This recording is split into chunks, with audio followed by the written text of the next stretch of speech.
First of all, Ernest, I would like to start off by giving a shout out to FYF Sports Debates podcast. I really love that podcast. I really do.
Above names, worthy of all his praise, that still ain't enough, yeah. You don't know how hard I prayed, and he looked in my grave and he told me get up, yeah. At times I wanted to give up, told me trust him, even with faith the same size as the mustard seed, yeah. That was enough to me right where I'm at. Free me from places that I can't go back. Reckless to righteous when Christ is in that. Called on his name cause his power's unmatched. Had me in shackles till he broke the chain. Killing my flesh, he's my license for that. Renew my mind, so my mindset for that. When it's set up, I got can't be set back. Ready, set, go. Yeah, she made me ready. He set me up, then told me go. FYF Sports, y'all. Slim mind, man. We back. Salute to y'all, man. Appreciate y'all getting in here. My season's over, but the NBA season is just now getting good, y'all.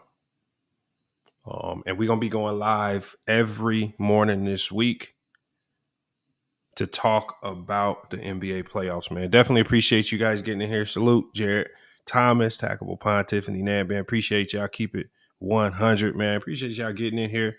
All 40 of you guys watching, man. I appreciate everybody watching over on Twitch, right? And then we got a new streaming platform that we own on Quora. Salute to you guys watching over there, man. Appreciate you guys in that forum over there watching. I'll be putting the link to the chat if you guys want to go join our Quora live stream as well. I told you guys before the playoffs started, y'all. I said the NBA playoffs this year is going to be very similar to the NCAA tournament. All of the seedings were out of whack. I mean, for whatever reason, right? For whatever reason, a team like the Miami Heat dealt with a whole bunch of inconsistencies and injuries and issues throughout the season that put them in the play-in. And then we all know the story of the Lakers, y'all. The Lakers, not the greatest roster chemistry-wise going into the season.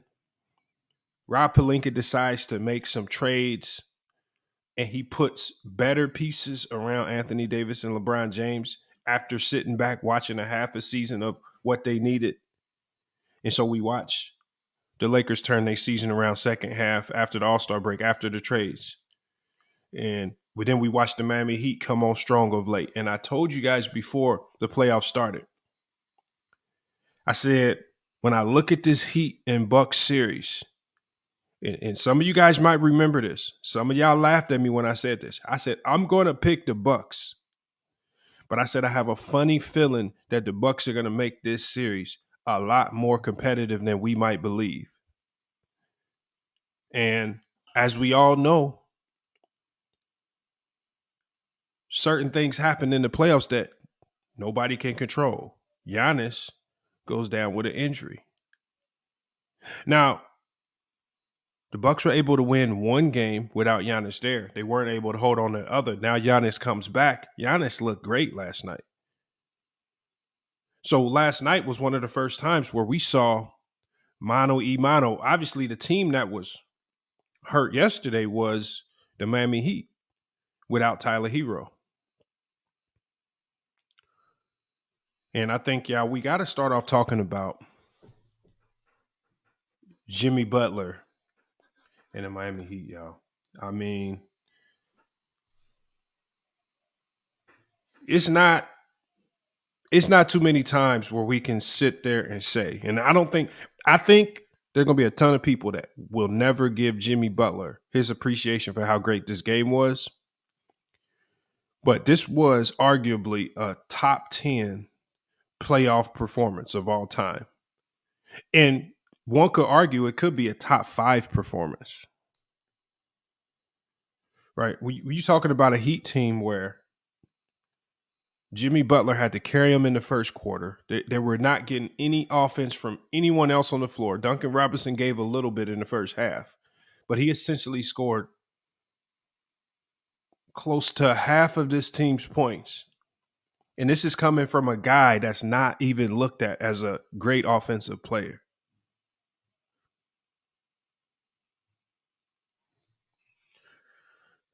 And I don't know why. I mean, obviously, when we look at Jimmy Butler, I've always said that I believe that Jimmy Butler's natural role in the NBA is a 2 guy behind a real star. Irregardless of what we think about Jimmy Butler, he put on a performance that's probably not going to be matched in a long time. We talk about this box score for this Heat game. So as the Heat go up in this series 3-1, and the series goes back to Milwaukee, now we got some questions to ask of ourselves, right?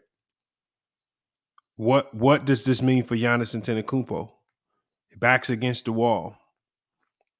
I mean, obviously they have to win this game in Milwaukee. But man, the slander and the people that are going to say that Giannis has been exposed, that train is going to come out with full force if he loses this game in Milwaukee. And then even once they win that game in Milwaukee, if they can win it, then they got to go back to Miami and do it all over again.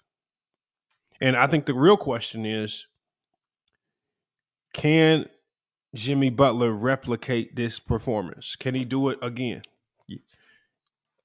This was a game where the Bucks were outplaying the Miami Heat essentially from start to finish. And it wasn't really until midway through the fourth quarter where Jimmy Butler took over. And the great game from Brook Lopez and Giannis Antetokounmpo just kind of went in the garbage can. That big-to-big combination looked unstoppable yesterday. But what's the problem with making a ton of layups, y'all? If you have a lead and that lead was built on layups, you can be caught. And that's exactly what the Miami Heat did. Jimmy Butler and the Miami Heat were able to walk them down, get back into this game. We're going to go through the box score real quick.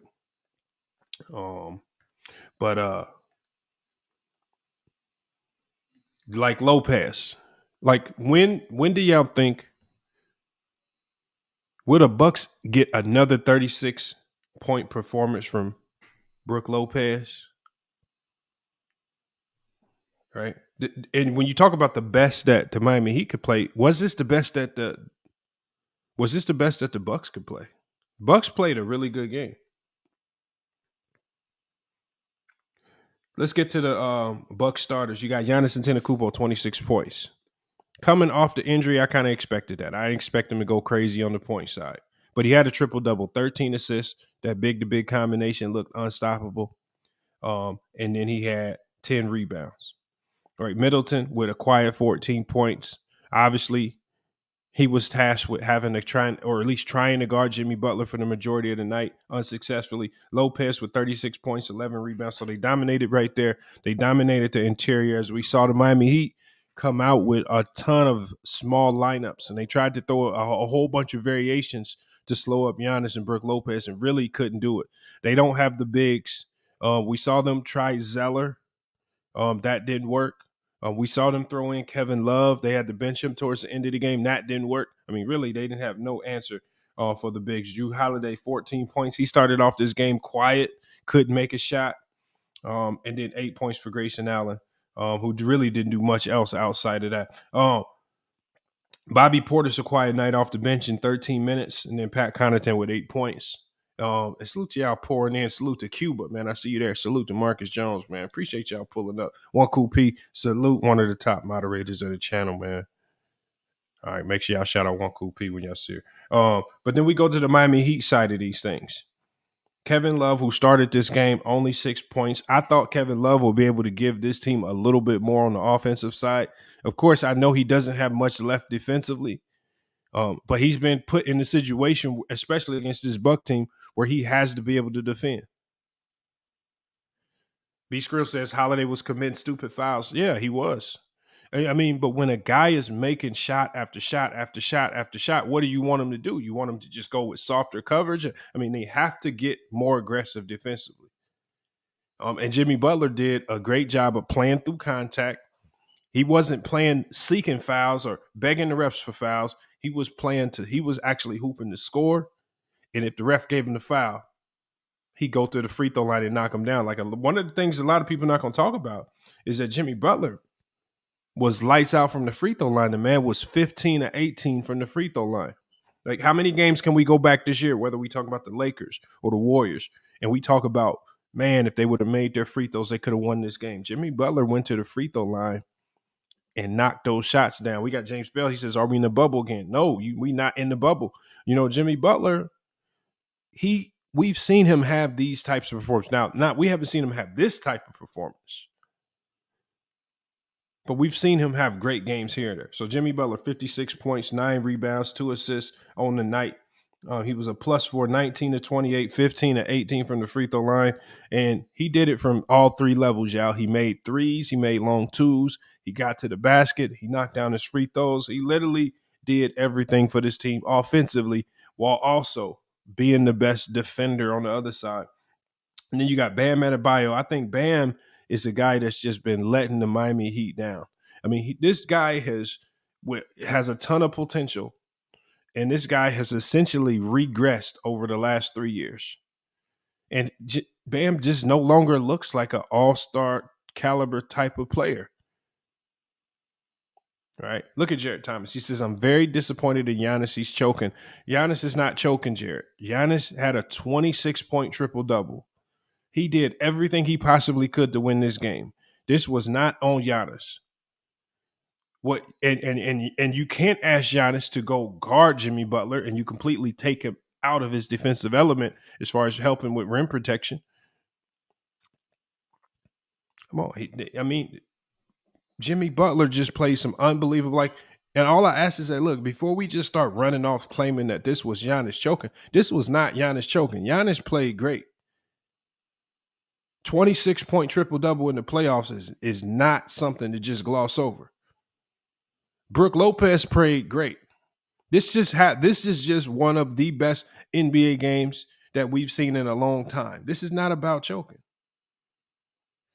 Jimmy Butler had one of the greatest playoff performances that we will probably ever see. And this is arguably the best playoff performance that we've seen in the last 10 years. So as opposed to running to Giannis saying that Giannis is choking, why don't we just say Jimmy Butler just was great? Because Giannis was not choking. Giannis was not choking. When we get to the bench, I think they need to put Duncan Robinson in the starting lineup. Obviously, you're paying this man a ton of money. With Tyler Hero out, I think it's time to put Duncan Robinson in that line. If you're going to go small and you're going to go ahead and give up a ton of 2-point shots, just go ahead and do it. Just go ahead, go small to start the game so guys can get rhythm. Put Bam at center. Hopefully he can stay out of foul trouble. He hasn't been giving you much offensively, so you got to find a way to add some more offensive firepower in the starting lineup. They're going to have to make some changes going into Milwaukee because they're not going to be able to rely on Jimmy Butler having another performance like this just to win. Jimmy Butler did his job. He's going to give you 1 or 2 of these performances. But we all know that Jimmy Butler has the propensity to also disappear. And if Jimmy Butler gets gas and disappears, who else for this Miami Heat team is going to step up? Right. So Duncan Robinson, 30 minutes, 9 points, made all 3 of those threes in the first half. We got Highsmith, who came in with a lot of energy, 14 minutes. Martin, 12 points, 9 rebounds. He quietly had a good game in 25 minutes. Salute to Bear, man. Says got my FYF shirt on at work. Salute, Bear, man. Make sure y'all copy y'all merch, man. I'll be putting that link in the chat as well. I'm going to be opening the panel up. I'm going to be bringing y'all up on the panel too. Zeller, 7 minutes. Obviously had to come in and try to give some size. And then we got Lowry. Kyle Lowry started the game off, didn't play so great in the first half, but Kyle Lowry played some big minutes in that fourth quarter. He had a key skid steal at the end of the game. He had some key buckets, and he had some big-time assists to finish that game off. But I think when you look at the keys to Miami winning this series, because what you don't want to do is you don't want to be that team that has a 3-1 lead and loses it. So when we talk about what Miami needs to do to close out this series, one, they need to go completely all out in regards to trying to win this. They got to try to finish this in Milwaukee. I believe if they allow Milwaukee to get momentum and win this next game at home, I don't know if Milwaukee relents and gives up this series. And then you have to go back to Miami, try to win one there, and then you're really in a scare if you have to go into a game 7 in Milwaukee. So I don't think, can this Buck team, I think the question for them is, can they win 3 games in a row? Can they win 3 games in a row? I believe they can. Will it happen? It's probably not likely. Especially if Jimmy Butler doesn't have any one of those letdown games. The one thing I don't expect is I don't expect that Miami Heat bench and those role guys, I don't expect them to play this bad again. He says, Lamont, can the Bucks come back from this? That's what I'm just talking about. It's like, I don't know, man. I don't know. He says superstars need to guard other superstars in the playoffs. He should have guarded Jimmy for 48 minutes. It don't work like that. I mean, I wish it did work like that, but it just don't work like that. I mean, what like I said, you compromise your defense. And Jimmy Butler, and then really, even if Giannis guards Jimmy Butler, the only thing they're going to do is just hit Giannis with a ball screen with Bam and just get him off of him. I mean, literally, Jimmy Butler picked his matchups. He got ball screen. Okay, I got a good angle, got a matchup, and he attacks. So even if you ask Giannis to go guard, all you're going to do is put Giannis in a whole bunch of situations where he's fouling people out of the pick and roll. You can't. You like the days of trying to just guard one player, that's over with. Teams just going to pick and just go high pick ball screen at the top of the key. We're going to get you up off him. And Jimmy Butler's not stupid enough to consistently attack a Giannis Antetokounmpo head on. Jimmy Butler played a very smart game yesterday. I mean, and let's not act like he didn't have arguably the best perimeter defender in the NBA guarding him in Drew Holiday. And Chris Middleton is not a slouch either. Right? Like the Milwaukee Bucks have 3 of the top 10 defensive players in the NBA on their team. Brook Lopez, who could have been Defensive Player of the Year, Giannis, and Drew Holiday. That's 3 of the top 10 defensive players. That's how you know it's not about choking. Jimmy Butler just had an otherworldly game. Instinct takes. He says salute. Also remember, too, Ross said the Lakers won't even make the play-in and claim they cheat. And I know instinct takes. I know somebody else that said the Lakers wouldn't make the play-in or the playoffs. Some guy by the name of Jamel Casino, who actually bet me $200 at the beginning of the season and literally stayed in my comments trolling me about the $200 bet all the way up until the Lakers actually made the playoffs. And I told him in the comments, I said, look, I'm just curious to see what happens if I actually win this bet. Will you disappear? And he disappeared. Y'all saw it on my community post. The Lakers, man. And as we transition, I'm going to be talking about the Lakers here in a second as well. After I talk about the Lakers, I'm going to be opening this panel up. I'm going to be bringing some of you guys on to cook on this. Hold on, Sturdy. Jimmy didn't just have the best game of his career. Jimmy Butler probably had one of the greatest playoff performances of all time. of all time. Like that wasn't like we're not gonna see too many games like that in NBA history. Lamont, he says you should write it down. Hold on. I did write, bro. I didn't have to write it down. He reminded me of the bet all year. Look, Prince Legend. When we made that bet, and when the Lakers was losing in December, in November, even in January a little bit, he came to the comments. He kept saying, yeah, I better be ready to pay my $200, man. It don't look like they're making the playoffs. When they lost to the Rockets, man, they ain't making the playoffs, man. It's going to be funny. You got to pay me $200. And all I kept saying in the comments, if I win, I just want to know how fast you're going to disappear because I know you're not going to pay me. And as soon as the Lakers made the playoffs, he disappeared. I haven't got one comment from the man since.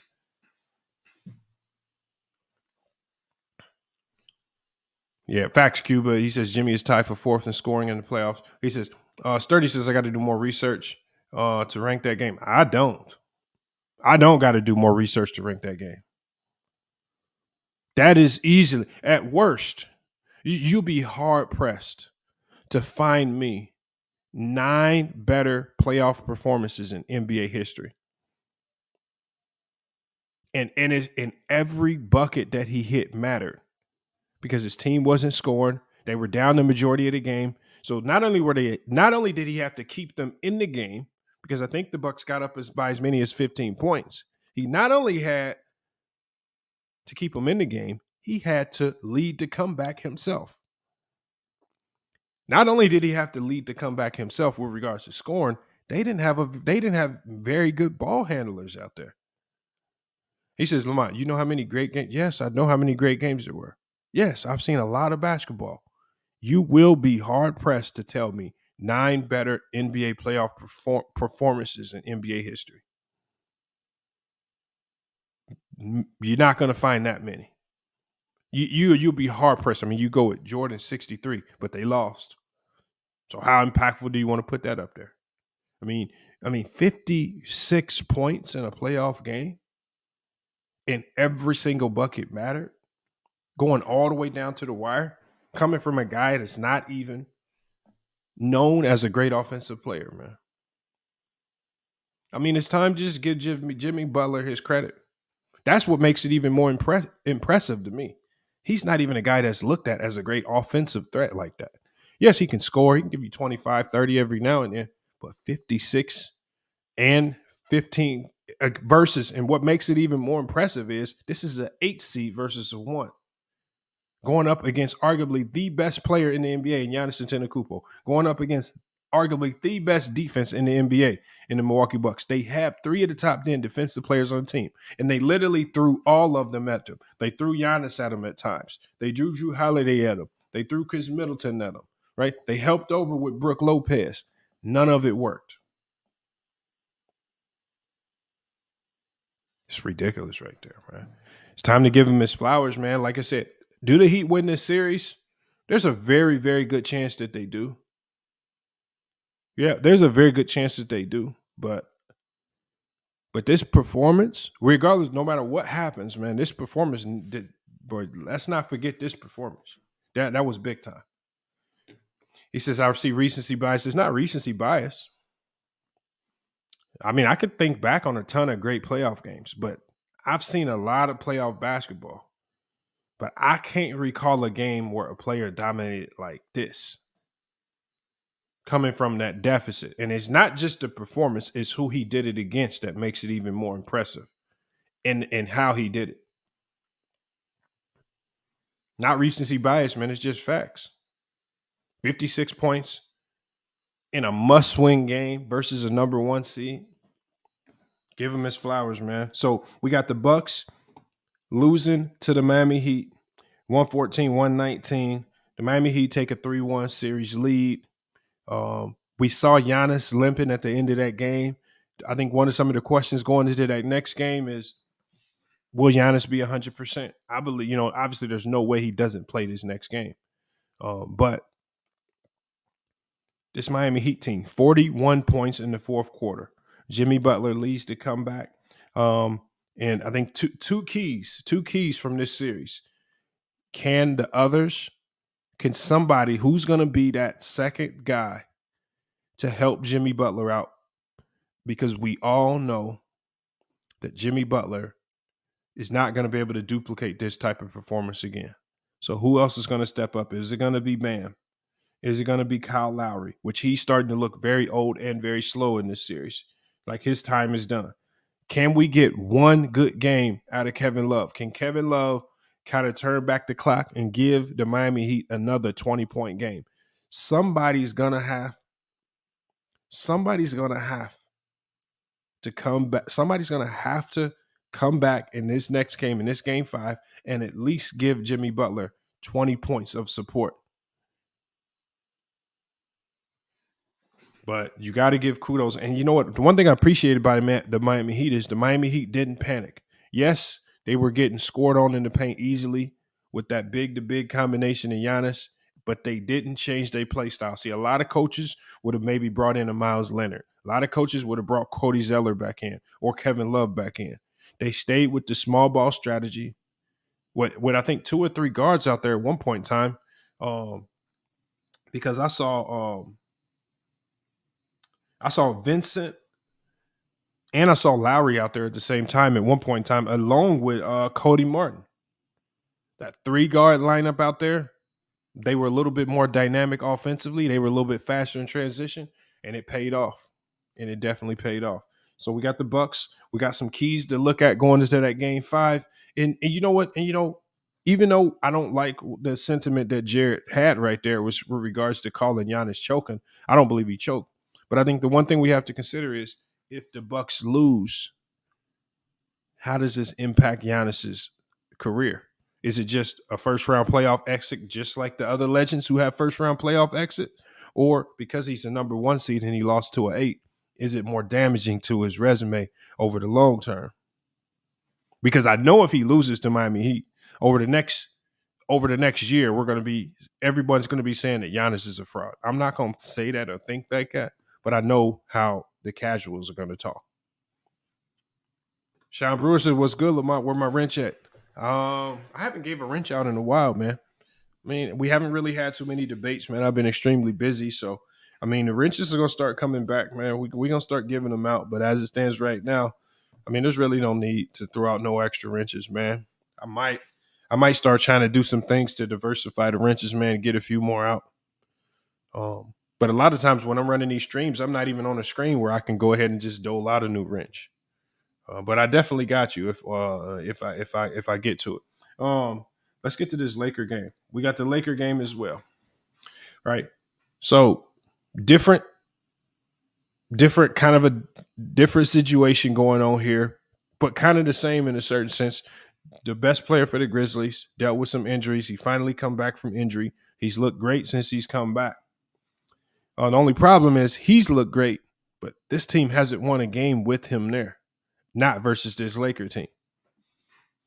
And so when we talk about the Grizzlies, man, the Grizzlies who, with Jaren Jackson, 14 points on the night, 14 rebounds, big rebound tonight for him. Tillman, a guy that's kind of undersized at the center position, but he plays with a ton of energy and effort, 12 points on the night, 8 rebounds. Brooks, 11 points. But Brooks, man, ever since he's made that statement about LeBron James, he's just not been playing right. Airballing threes, missing shots. I mean, just looks nervous out there a little bit because I know now his mouth has to catch up. Catch up with what they're actually seeing on the court.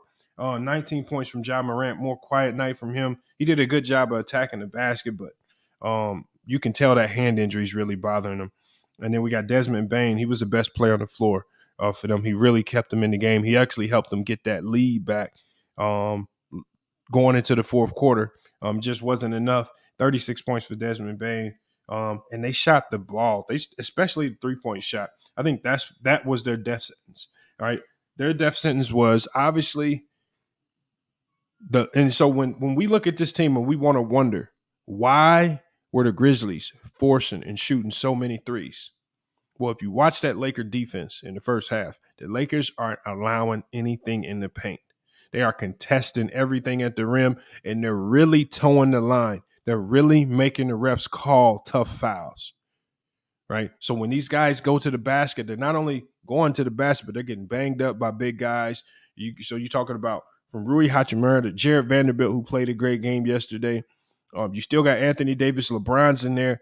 They're making a concerted effort to where anytime you drive, they're sending 2 and 3 bodies at you, and you're gonna end up on the ground.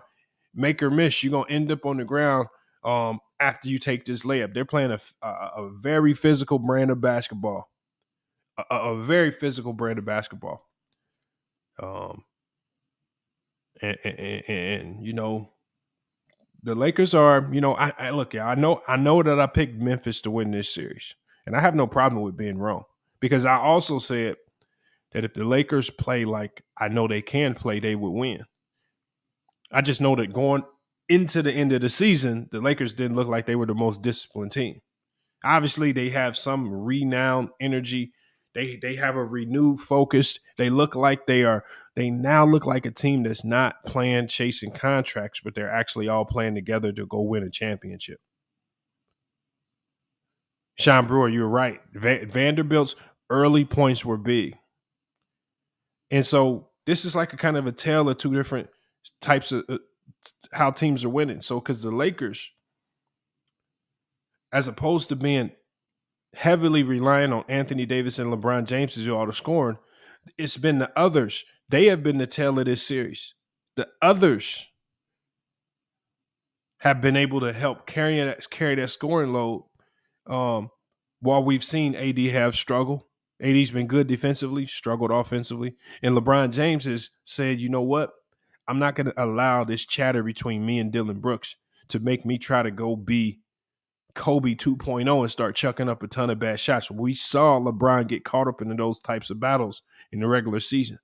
And I also said to start this series, I said for the Lakers to have success, LeBron needs to average between 20 and 23 points per game and look to be more of a facilitator. And this is exactly what LeBron is doing. And it's not that he's facilitating at a high level. What he's doing is he's just moving the ball and he's allowing others to create for themselves or create their own plays. Right? When we see LeBron come down and he just swings it across to Reeves, or he swings it across to Russell or Schroeder, and he allows them to operate out of the pick and roll on their own, and he's not trying to set up these home run passes for these guys, that is allowing LeBron James to do two things. He's resting, and he can defend at a higher level because he's not exhausting so much energy on the offensive side of the floor. And it's paying off, because what did we see yesterday? This is probably one of LeBron's best defensive performances, actually, over the course of this whole series versus the Grizzlies. LeBron has been really good defensively, and so has AD. He said the refs haven't been good in the Grizzlies series. But Percy, the one thing I know for certain, refs don't win or lose games. Players do. Like, at the end of this game, what did Desmond Bane say why they lost? Desmond Bane wasn't blaming no refs. He said, you know what? He said it's been ingrained in our scouting report. When LeBron drives right, he is extremely and highly efficient. And he says we didn't contain that right-hand drive from LeBron tonight. He literally just started breaking down things from the scouting point where things went wrong for them. The refs didn't control this. What were the Grizzlies doing? They drove to the basket. They were driving to get fouled. They weren't driving to score. While we saw Laker players going in, irregardless of what the end result might be, they were driving to score. And this is why we saw them get to the free throw line a ton.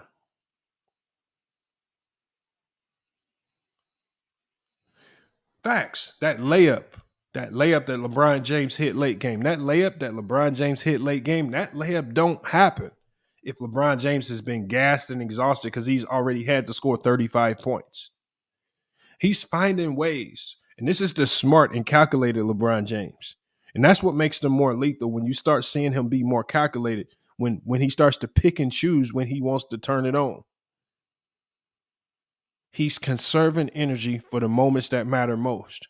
And when he conserved his energy for the moments that matter most, that extra reserve of energy helped them do what? Make the shot that sent the game to overtime and then actually close out this team in the overtime. That was LeBron. But it was the others that helped get them there. It was players like D'Angelo Russell with them 3 threes in a row that helped them get back in the game when they were down. Right?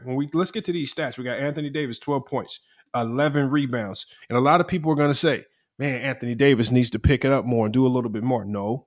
Anthony Davis had 4 blocks and 2 steals. So the fact that he wasn't as involved offensively, especially after he hurt his hip,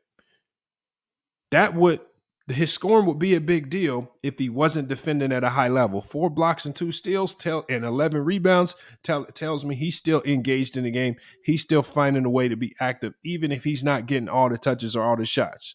Right? And this is what makes this Laker team scary. The versatility. When AD's playing bad and you can still win a game like this, right? You got Vanderbilt. Vanderbilt is another guy, right? He played that Hachimura role. We saw Hachimura do this in game 1. Vanderbilt started the game off, made some threes, spaced that defense off. 15 points for Vanderbilt, 6 rebounds on 6 of 9 shooting, 2 of 5 from the 3-point line. That was big for the Lakers as well. He did a good job of playing below Anthony Davis. So when that Memphis team would double Anthony Davis on that high elbow, he did a good job of getting behind the defense. We saw him get a dunk at the in the fourth quarter, a big bucket there to keep him in the game. Then we had LeBron James, y'all.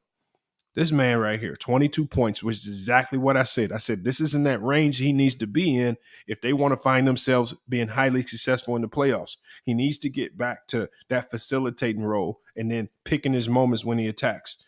22 points for LeBron, 20 rebounds, 7 assists, and 2 blocks, and did all that with 1 turnover, and that's the key. 1 turnover for LeBron James. This is a guy in the playoffs who's usually averaging around 3 to 4 turnovers. But why is his turnovers numbers so low? What is he doing? He's allowing – look, the Lakers went out and got these guards. Russell, Reeves, Schroeder. It's time to just start using them, and that's what LeBron James is doing. He's allowing those guards to play their game and do what they do best. Russell shined in this game. Schroeder, who had some late turnovers, but he shined in a few moments. Reeves, who was in foul trouble, but he still shined in a few moments. He's allowing these guys to play their games. And look, a lot of people like to criticize LeBron James. They like to criticize him. And what do they like to say? They like to say stuff like, oh, LeBron James makes other people change their games to play. No, he's not doing that now. He's allowing other guys just to play their own natural games. You got to give him credit for that. But a 2020 game, he's the oldest player in NBA history with a 2020 game in the playoffs. 22 points, 20 rebounds in a must-win game versus his Memphis Grizzlies team, where if you allow Memphis to win this game and go back to Memphis with a ton of momentum, you're going to be in trouble. They're closing out these games, man. They're closing out these games. Salute to SFM. I see you in the chat. Salute to Double E. Appreciate you guys pulling up, man. Let me get this in the chat right here. Because man, we cooking today. I'll be opening up the panel. I'll be opening up the panel. Bring you. I want y'all game. AP the Great said, "Who had 2020? LeBron had a 2020 game. What was you watching last night? How did you not know that?"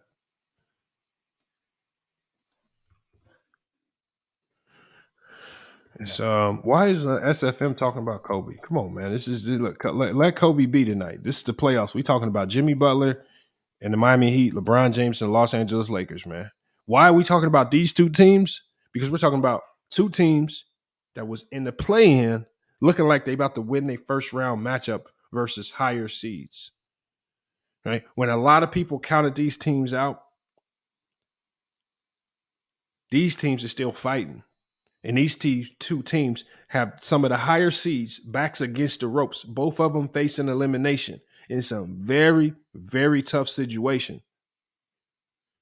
They're doing it different, but they're both getting the job done. You just got to give them credit for what they're doing. Hey, man, y'all smash that. Hit that Cash App, man. Help your boy out. Salute FYF Sports, man. Hit the Cash App. All donations go right back into building up this channel. We're going to be going live every morning right, to cover the playoffs, man. And then we're going to get back to doing our NBA live streams and our watch along parties in the evenings as well. So make sure y'all are tuning in to FYF Sports. And also, we're going to be posting more on our second channel as well. I know I've been talking with some people, One Cool P and some other people, but on the second channel, I do want to do a story to cover some other things in this R. Kelly trials. There's some things going on interesting there that I want to talk about. We'll be handling that on our second channel on FYF Sports Live. But we talk about this game, y'all. So we talk about this game. Russell with 17 points, even though he did foul out. But you know what? When Russell fouled out, y'all, I'm going to tell y'all why that's a good sign. When Russell fouled out, it tells me that he's at least being aggressive on the defensive end. Is he the best defensive player in the world? No. And bad defensive players usually get in foul trouble. But the sign that a guy is giving effort,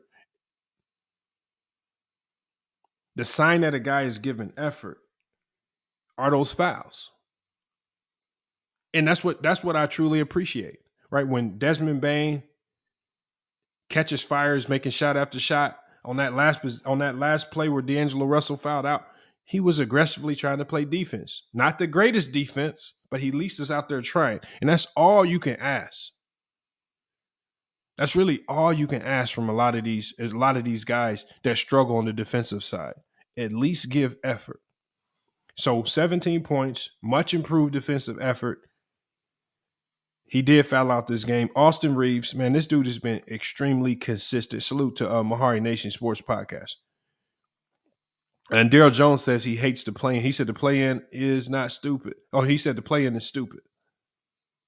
I disagree. And I'll talk about that here in a minute. But we got Austin Reeves, 23 points. He was a plus 12 on the night. And 4 rebounds, 6 assists, just all over. 1 steal, just all over the stat sheet.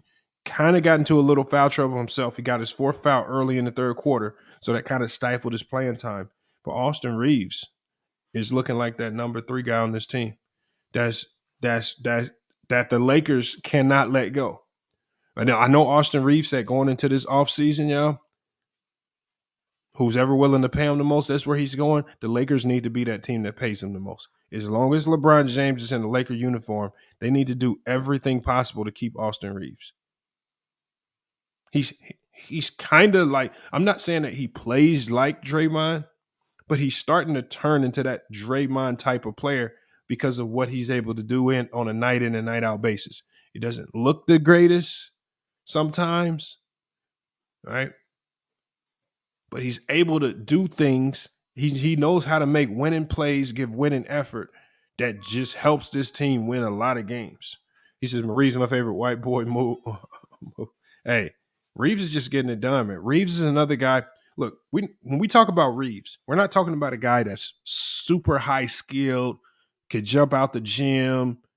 We're just talking about a guy that plays hard. And you remember, I was listening. Gilbert Arenas was talking about this in our interview. Somebody asked him, what's the hardest thing to do in the NBA? What did Gilbert Arenas say? The hardest thing to do is just go out there and play smart and play hard. It's hard. It sounds simple, but it's hard. It's crazy that you still have to ask these guys making millions of dollars to play hard, but to do it, play after play after play after play, it's crazy, man. So when we talk about the bench, so the bench also, Rui Hachimura is by himself has outscored the Memphis Grizzlies bench in this series. So that just kind of tells you where the Memphis Grizzlies deficiencies lie. They lack a ton of depth. All right, with Brandon Clark hurt, with Steven Adams hurt, they're going to lack a ton of depth. But really, what's hurting this Memphis Grizzlies team are the losses that they experienced in free agency. Losing DeAnthony Melton to the Sixers was big. Losing Kyle Anderson to the Minnesota Timberwolves was big. These were the guys on the perimeter that would have gave the Lakers a ton of problems, and it would have added to your bench depth. Without those guys, they're not the same team. They lack a lot of depth. They lack scoring, bench scoring. They lack defense on the perimeter. Like a lot of people, I was listening to somebody on Player's Choice. They were talking about Ja Morant being a horrible defender. I don't think Ja Morant's a horrible defender. I think it's the style that they're asking him to play offensively is taken away from what he can do defensively, right? When you're asking a Ja Morant to be able to go in there and rebound because you don't have a Steven Adams and a Brandon Clark, and then you're asking them to take off on these rebounds and to play fast. Well, it's hard to do that and not compromise the defense. So I think they're playing a little give and take there. So I want to pump the brakes on just saying Ja Morant's a trash defender, because I believe that they're giving up something to try to gain an advantage somewhere else. Salute to the Ringo Report. He said, Lamont, fam, what's good, bro? Salute to your boy. Hold on. He says, salute to you from your boy Chance. Hard work you putting in. He says, my Miami Heat all day, bro. All right. Yeah, facts. Salute, man. Appreciate you being here. Mahari, we're going to have to get you on here as well to cook as well. Like I said, I'm going to be dropping that link. SFM says, Jai is a crash. I don't know what that means. Mingo Jester, salute. Salute to Mingo Jester pulling up as well. I've been seeing Mingo Jester on different platforms cooking. Not cooking, but just being on other platforms. But, salute to Mingo Jester. ASAP says, Ja Morant is too athletic for his own good. He is. Because what's happening, ASAP, little dog, is that Ja Morant, as opposed to thinking his way through the game sometimes, playing his angles a little bit better, he's just trying to jump over people, and he's putting himself in situations where he's getting himself hurt, right? Just like that charge on LeBron James late in the game when he literally tried to jump over LeBron. That's just not the smartest thing to do, right? LeBron James is able to get into the lane, get 2 charges on him throughout in the second half of this game. It's time for him to be a little bit smarter there. Play it a little bit smarter. You don't have to run in. We know you can dunk on anybody in the league. But now in the playoffs, where guys are going to be a little bit more locked in, the rotations are going to be a lot faster. Now it's time to really get into your bag. We know Ja Morant has the bag to what? Use the up and unders, the euros, the step throughs, all these other moves to get around players and still finish with explosion around the rim. But by chasing these highlight plays, and then not only chasing highlight plays, but you find yourself on the ground, not getting back on the defensive side, you're only compromising your team. And as a coach, those are selfish plays. You got to look at it like that, man. But Ja Morant, man, is just hopefully he figures it out. He says, let me on too, Lamana. Yeah, we definitely going to let you on, Jared. I'm about to drop the link. Anybody's welcome to come on once I drop this link. His game is limited, no mid-range game. It hurts him. You know what? Look, his game is still developing, Don. Ja Morant is close to being a superstar in this league. Some people feel he's already a superstar. I'm not about to talk about the few deficiencies he has and act like that's why they're losing. Ja Morant's a great player. He didn't get to this level of being an all-star because he wasn't great. Every great player across NBA history has some type of deficiency. LeBron James, free throw shooting, right? Michael Jordan, three-point shooting. Shaquille O'Neal, free throw shooting, and he had no mid-range or three-point shot. All the great players in NBA history. Bill Russell had no offensive game.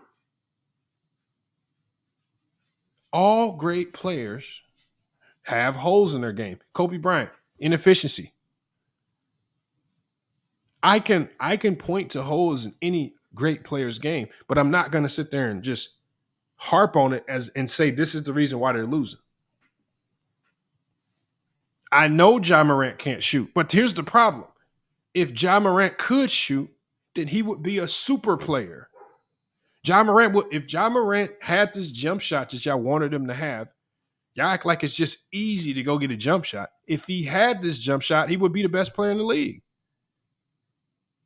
If Giannis Antetokounmpo had an elite three-point shot like Steph Curry, he'd be the best player in the league.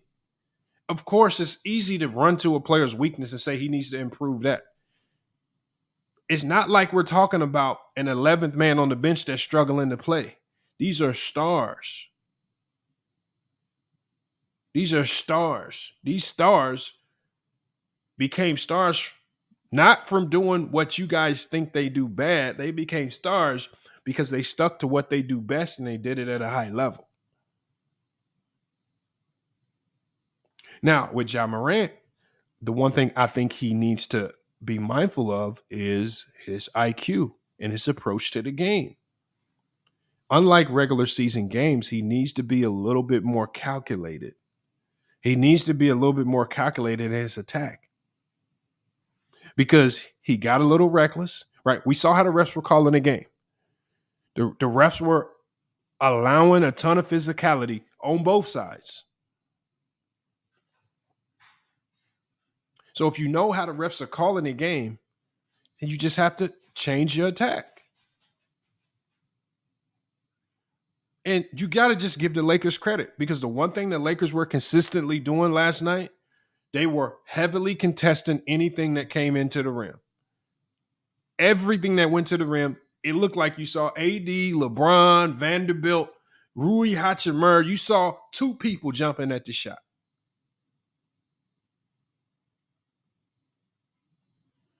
And that's what makes it hard. Ja IQ blew them that game. Ja's IQ, I don't want to say it blew him that game. I mean, his IQ is what it is. But like I said, Ja is who he is. The mistakes that you saw out of Ja last night, he's not going to be able to fix it going into game 5. And I think maybe you play Tyus Jones more alongside Ja Morant because Tyus Jones is a high IQ guard. And they're using him off the bench. And I believe he should be starting. So Jones obviously only played 9 minutes last night, but when he plays, he's their smartest guard. He's just talking about Chris Broussard cooking ticket. I'm going to be doing a live on that. I'm going to be doing a live reaction to that. Probably later this afternoon. So Savage, man. Yeah, I definitely watched that. It was definitely good. Salute to them for getting Chris Broussard on the show, man. That was big time right there.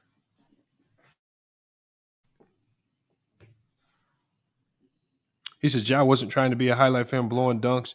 Yeah, but like I said, you are who you are. Like, we're not talking about, like, Ja Morant didn't get to this point in his career because he's playing basketball thinking the game through like a John Stockton. So I'm not going to ask Ja Morant to turn into John Stockton in the middle of the playoffs when the going gets rough. What coaches got to do is coaches got to find a way, okay, how do we supplement your weakness? Ja Morant's weakness is probably offensive IQ as far as running the offense. Find a way to put a lineup in where Tyus Jones running the offense. Maybe you move Ja Morant off ball. I don't know how it looks. I mean, it's obviously a lot harder than it sounds, especially when the Lakers are bringing out a starting lineup of Anthony Davis, Vanderbilt, LeBron James, and you still got Reeves, who has good size. And so when the Lakers come out with a lineup, and not only is this lineup coming out and they're making threes, but they got good size. So if you go small, you really might be just shooting yourself in the foot, right? We already saw Memphis make an adjustment when they got blown out in game 3. They were running drop coverage. That got them destroyed. They made an adjustment. And you saw something that worked. As opposed to complaining about the guys that were struggling in drop coverage, they made an adjustment, and then they were just switching everything last night, which actually made them a little bit more competitive. They made the game a little bit more competitive, so they were smarter. So I just think a few tweaks to strategy, and they could find themselves winning this next game. I don't know. I think mentally, they're already broken. I think Dylan Brooks mentally is broken. I think he's starting to look like he's defeated. I think last night was about the best that the Grizzlies could play. And we saw the Grizzlies play really good basketball last night, and they still lost. Like Desmond Bane, who's been struggling this playoffs, had a really good game last night. They lost. They made a valiant effort to come back from a deficit, They offensive rebounds. They were extremely. They're getting a ton of second chance points.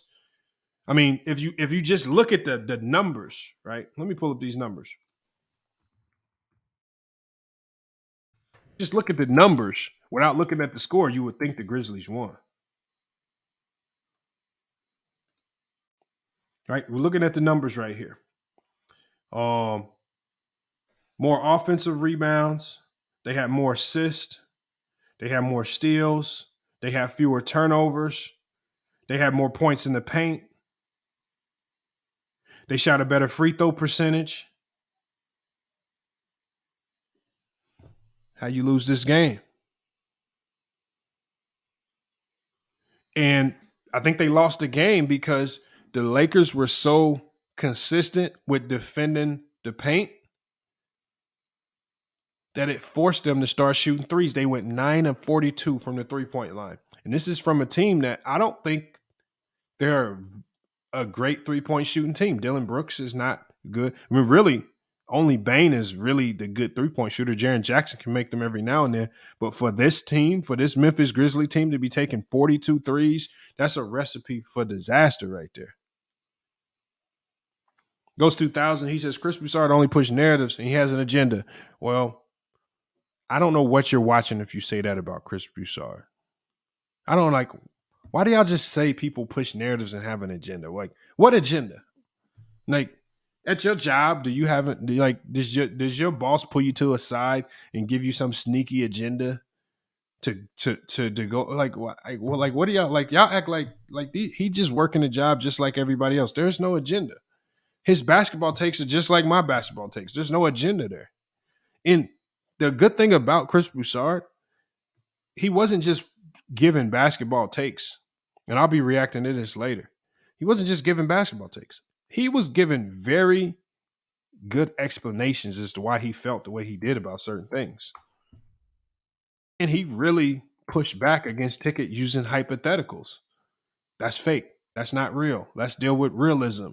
Let's deal with what actually happened. Let's not deal in hypotheticals. He had to repeat that. The same thing that we've said over and over and over. Said the same thing. If I push an agenda, you got to tell me what agenda I push. If I push an agenda, just hit the link and tell me. I mean, like I said, I'll say it.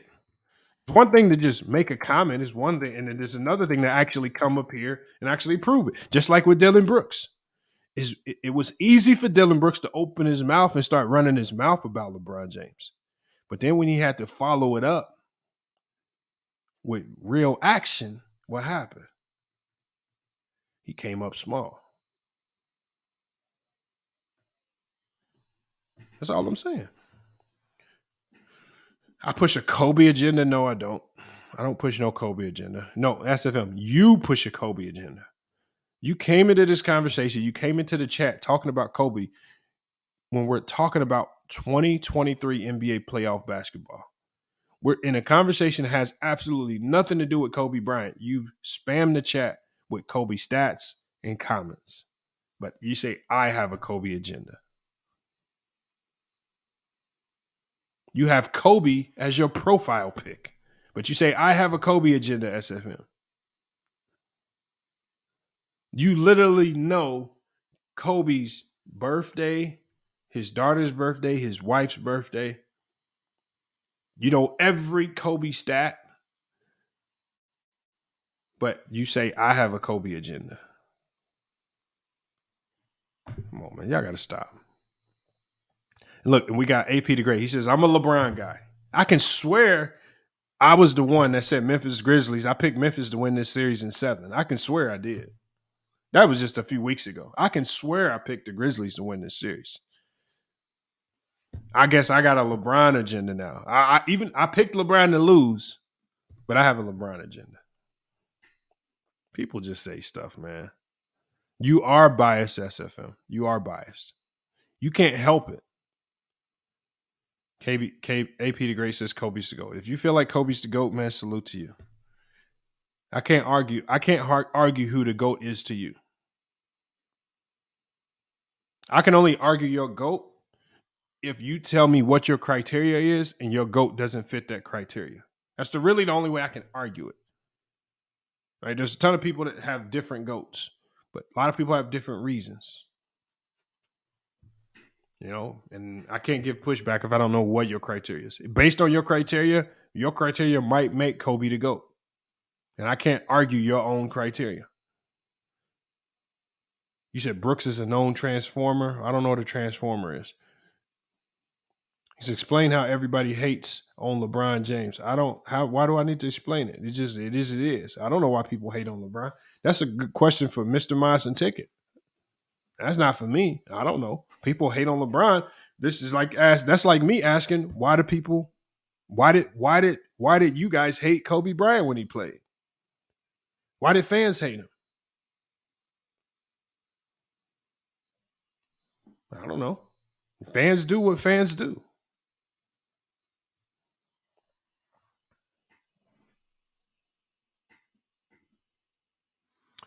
Keep it 100 says, Lamont, am I wrong for saying the Grizzlies look better without Ja?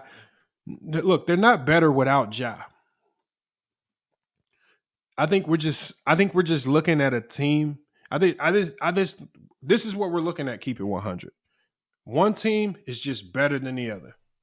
No matter how you slice it, no matter how good they play, right? No matter how good the Grizzlies play. The Grizzlies last night played probably the best basketball day with the players that they have. Remember, they don't have DeAnthony Melton.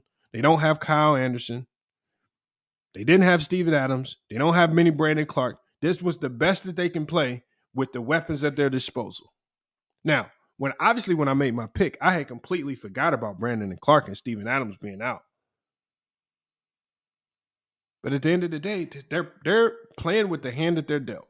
And the sad part about this is when the Lakers win this series, a lot of people are going to, because they're so mad, because they hate LeBron James so much, because they don't want to give LeBron James credit,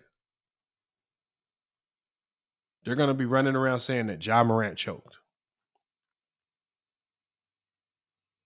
And this really wasn't a choke job from Ja Morant. Ghost 2000 said the Lakers look old last night.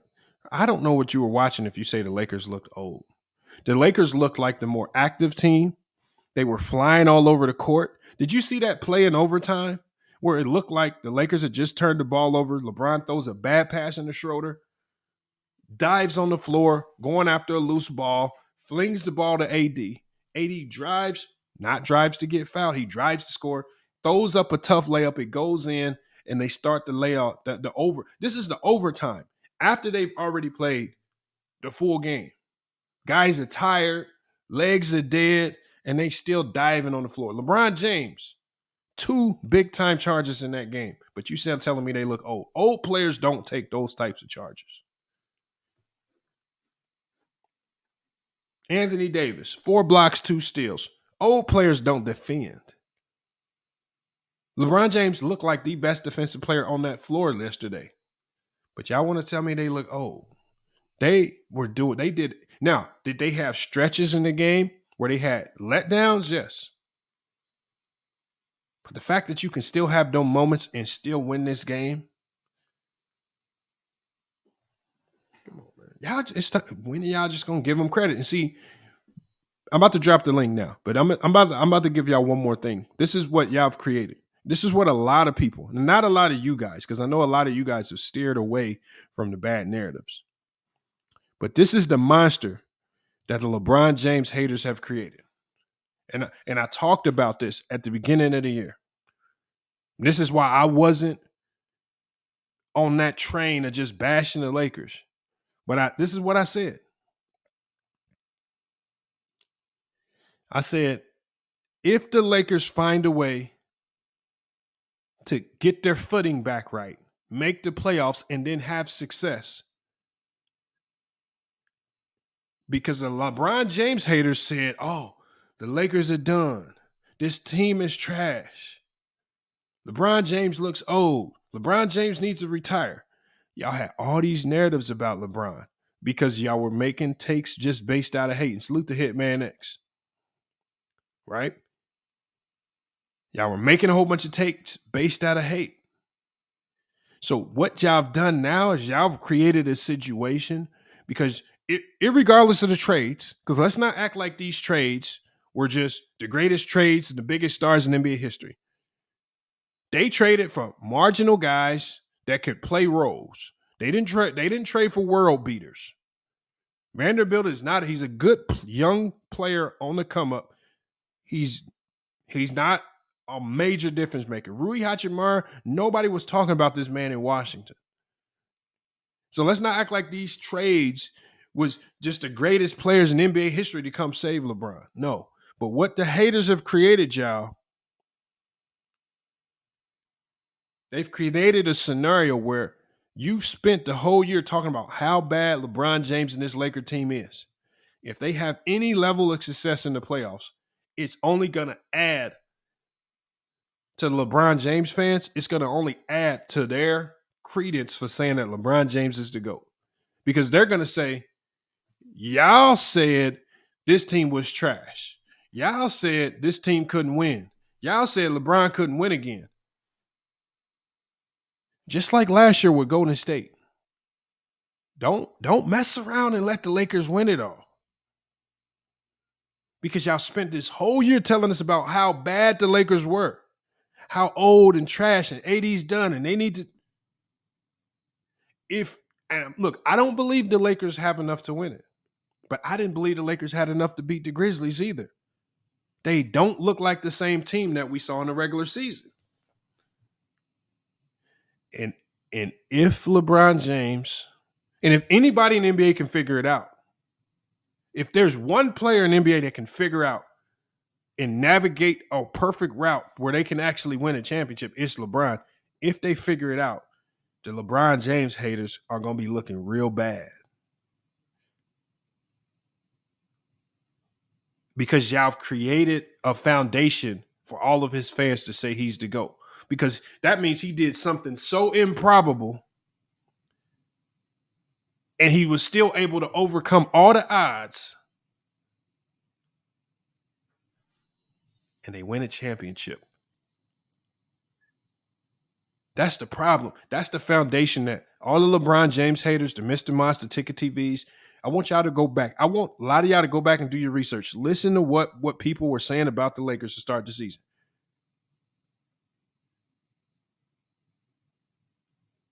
And then now all of a sudden, Rob Pelinka makes a few trades. And now what you see now is people trying to shift the narrative.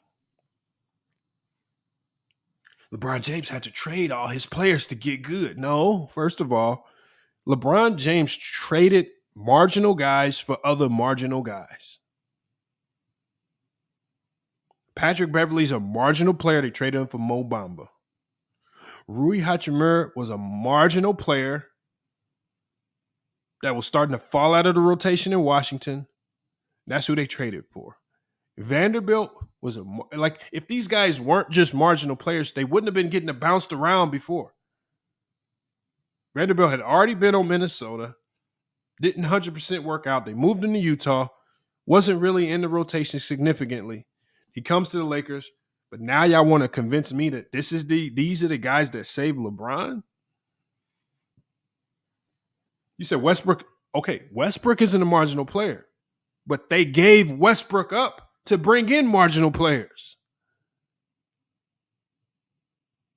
I mean, are you willing to tell me that Westbrook is a better player than D'Angelo Russell? D'Angelo Russell's a better fit, but Westbrook's a better player. And I think all Rob Pelinka did was, and this is the reason why I like the fact that he waited to the trade deadline, because by him waiting to the trade deadline to make his moves, he could see precisely what works and what doesn't work. If he would have just made this trade early on in the year before really getting a good look, he could have made some mistakes. But he waited it out and he brought in pieces that he knew could work. First, he needed guys that could potentially be shot makers, tough shot makers. Rui Hachimura in the mid-range, those fadeaway shots, he's a tough shot maker. D'Angelo Russell could be inefficient at times, maybe not even defend at times, but he makes tough shots. And Schroeder, they kept Schroeder, makes tough shots. Remember, Pat Beverly struggled with his offense. Wasn't making tough shots. Beverly could only make wide open shots. They needed to get those types of guys, get them up out of there. And they brought in guys that fit the system a lot better. Because if you have guys on the floor that make tough shots, it's going to be much harder for you to go help on Brown and AD. Told you. The haters have set the LeBron James haters have mistakenly set the foundation to create a case for LeBron James to be a GOAT. They set the foundation. If the Lakers win it all one more time, y'all, that the LeBron James haters, this is their words. That means LeBron James has done something so improbable, something that nobody thought could be done.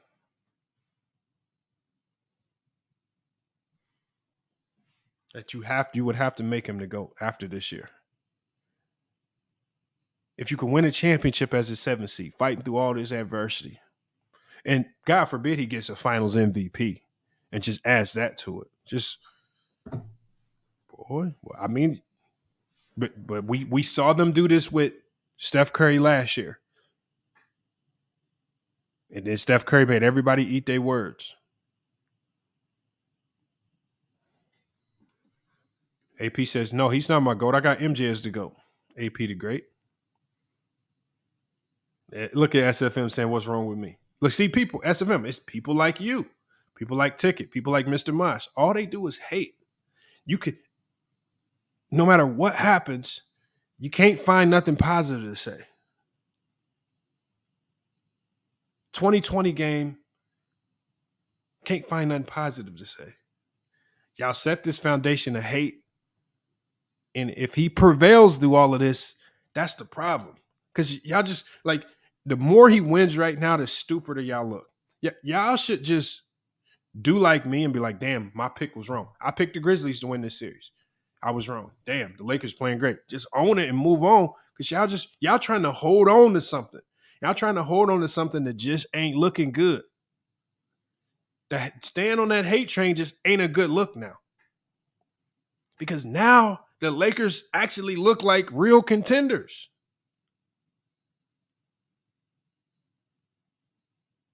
And y'all see the pathway getting paved. The Heat could potentially eliminate the Bucks. Right? Joel Embiid just got hurt. The Warriors don't look the same. But the Warriors could still very well lose to a Sacramento King team that would be overmatched versus this Laker team. Y'all see the path getting paved, right? The path is their pathway to the finals is getting paved. Just like the Warriors' path last year started getting paved with all those injuries, the Lakers' path, and the Lakers are staying healthy. Every time AD goes down, he pops right back up. And I know y'all been praying that AD stays down with another injury. I know it. I know when y'all see him go down and grab something that he don't even need to be grabbing because it don't even hurt, y'all hope it's a real injury. But if this Laker team stay healthy, y'all gonna be looking crazy, man. Let me drop this link, man.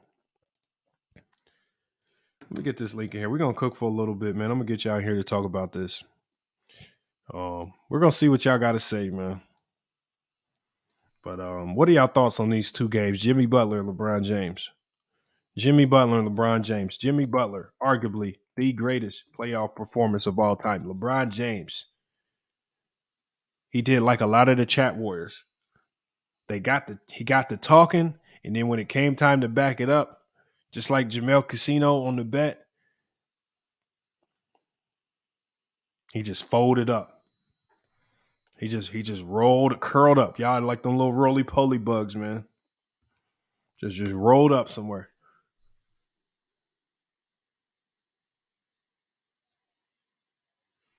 There's a link right there, man. I want to see what y'all got to say, man. The link is in the chat, man. Hopefully y'all can pull up, and we can cook on this. Like I said, we're not gonna be live for an extremely long time, but we're gonna be alive long enough to allow everyone to come in and cook.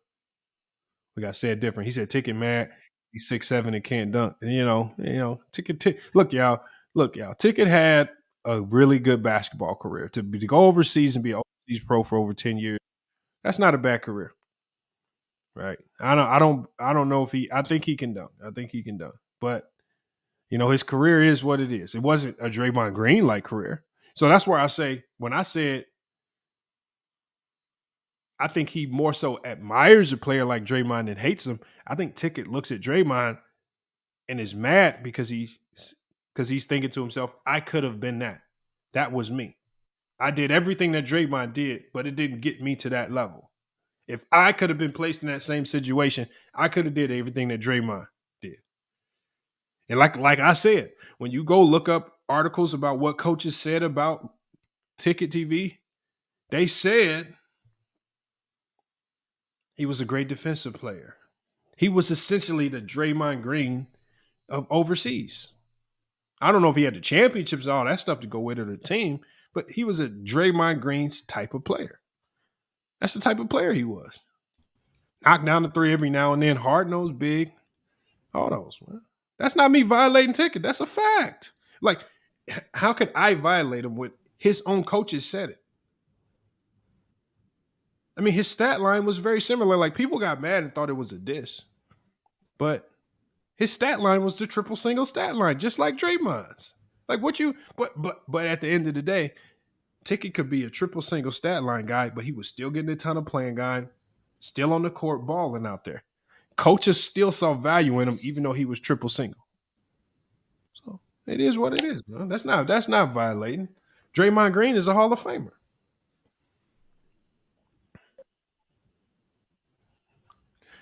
Myron, the comment guy, he says Ticket can shoot right. I don't know. Probably not as good as Draymond. Salute Sturdy, man. Sturdy was the first one in here, man. What's good, Sturdy, man? What you got on this, man? Yeah, salute everybody. Phenomenal games we've seen. Phenomenal games. I think you touched on most of the points. I think both games were extremely physical and underrated defensively. I think both Darvin Ham and Eric Spoelstra showed different coverages and adapted to the quote unquote hot hand, as well as from Darvin Ham doing a questionable rotation by having Vanderbilt play a little longer than Rui. But I'm saying why he did that. That game was very everyone was inefficient, but everyone was inefficient. That game needed to be physical, and so to have a guy like Vanderbilt play a little longer was a little smart by Darvin Ham. Same thing for Eric Spoelstra in regards to Kevin Love. At first, in the first quarter, Kevin Love couldn't really keep up the transition, but the Heat threw out that 1-3 zone, would quickly slowed the pace down a little bit, and that allowed to open up the floor for the Heat. Open the floor for the Heat as Jimmy was getting his rest. Speaking of Jimmy Butler, I can't, Lamont. Like I did brief research for like 3 minutes. Just under 3 minutes alone, I can't say this man had the greatest playoff individual performance, bro. Even by your criteria. No, I didn't say it was the greatest. I said it's easily top 10. No, it's not top 10. It's easily not top 10, to be honest with you. Okay, just real quick, run down 10 better performances in the playoffs. Okay, you got Clay's Game 6 performance in 2016. Under your criteria, that was a must-win. Not better. That was not a better performance. Lamont, you're wilding. That was not a better performance. Lamont. Yo, I can't. Let me get it to the 10. You go do that at 1? That's crazy. That's not 30. And you know why it's not? Because that's crazy. Jimmy Butler did this against the best defensive team in the league. He wasn't the best defensive league. He did. What was OKC ranked? Hold on. And he didn't have the help of surrounding him. Right. So Jimmy Butler was doing this on a team that was struggling all night and all throughout this playoffs offensively. Bam wasn't there. Duncan Robinson ain't making shots. Kyle Lowry old. They had absolutely nobody helping him. He did this Yeah, Lamar, all that's by nice. himself. That's nice for the narrative, Lamar. But let's That's get not down no to the individual narrative. That's a performances. fact. That is a narrative because I'm trying to talk about the performances. You're trying to talk about other factors that not No, including what I'm saying performances. is, I said there are things that make this performance greater. I said the fact that Jimmy Butler did it against 3 of the top 10 defensive players in the NBA that are on this team. He did it against arguably the best defensive team in the league. And he had nobody on his team helping him offensively.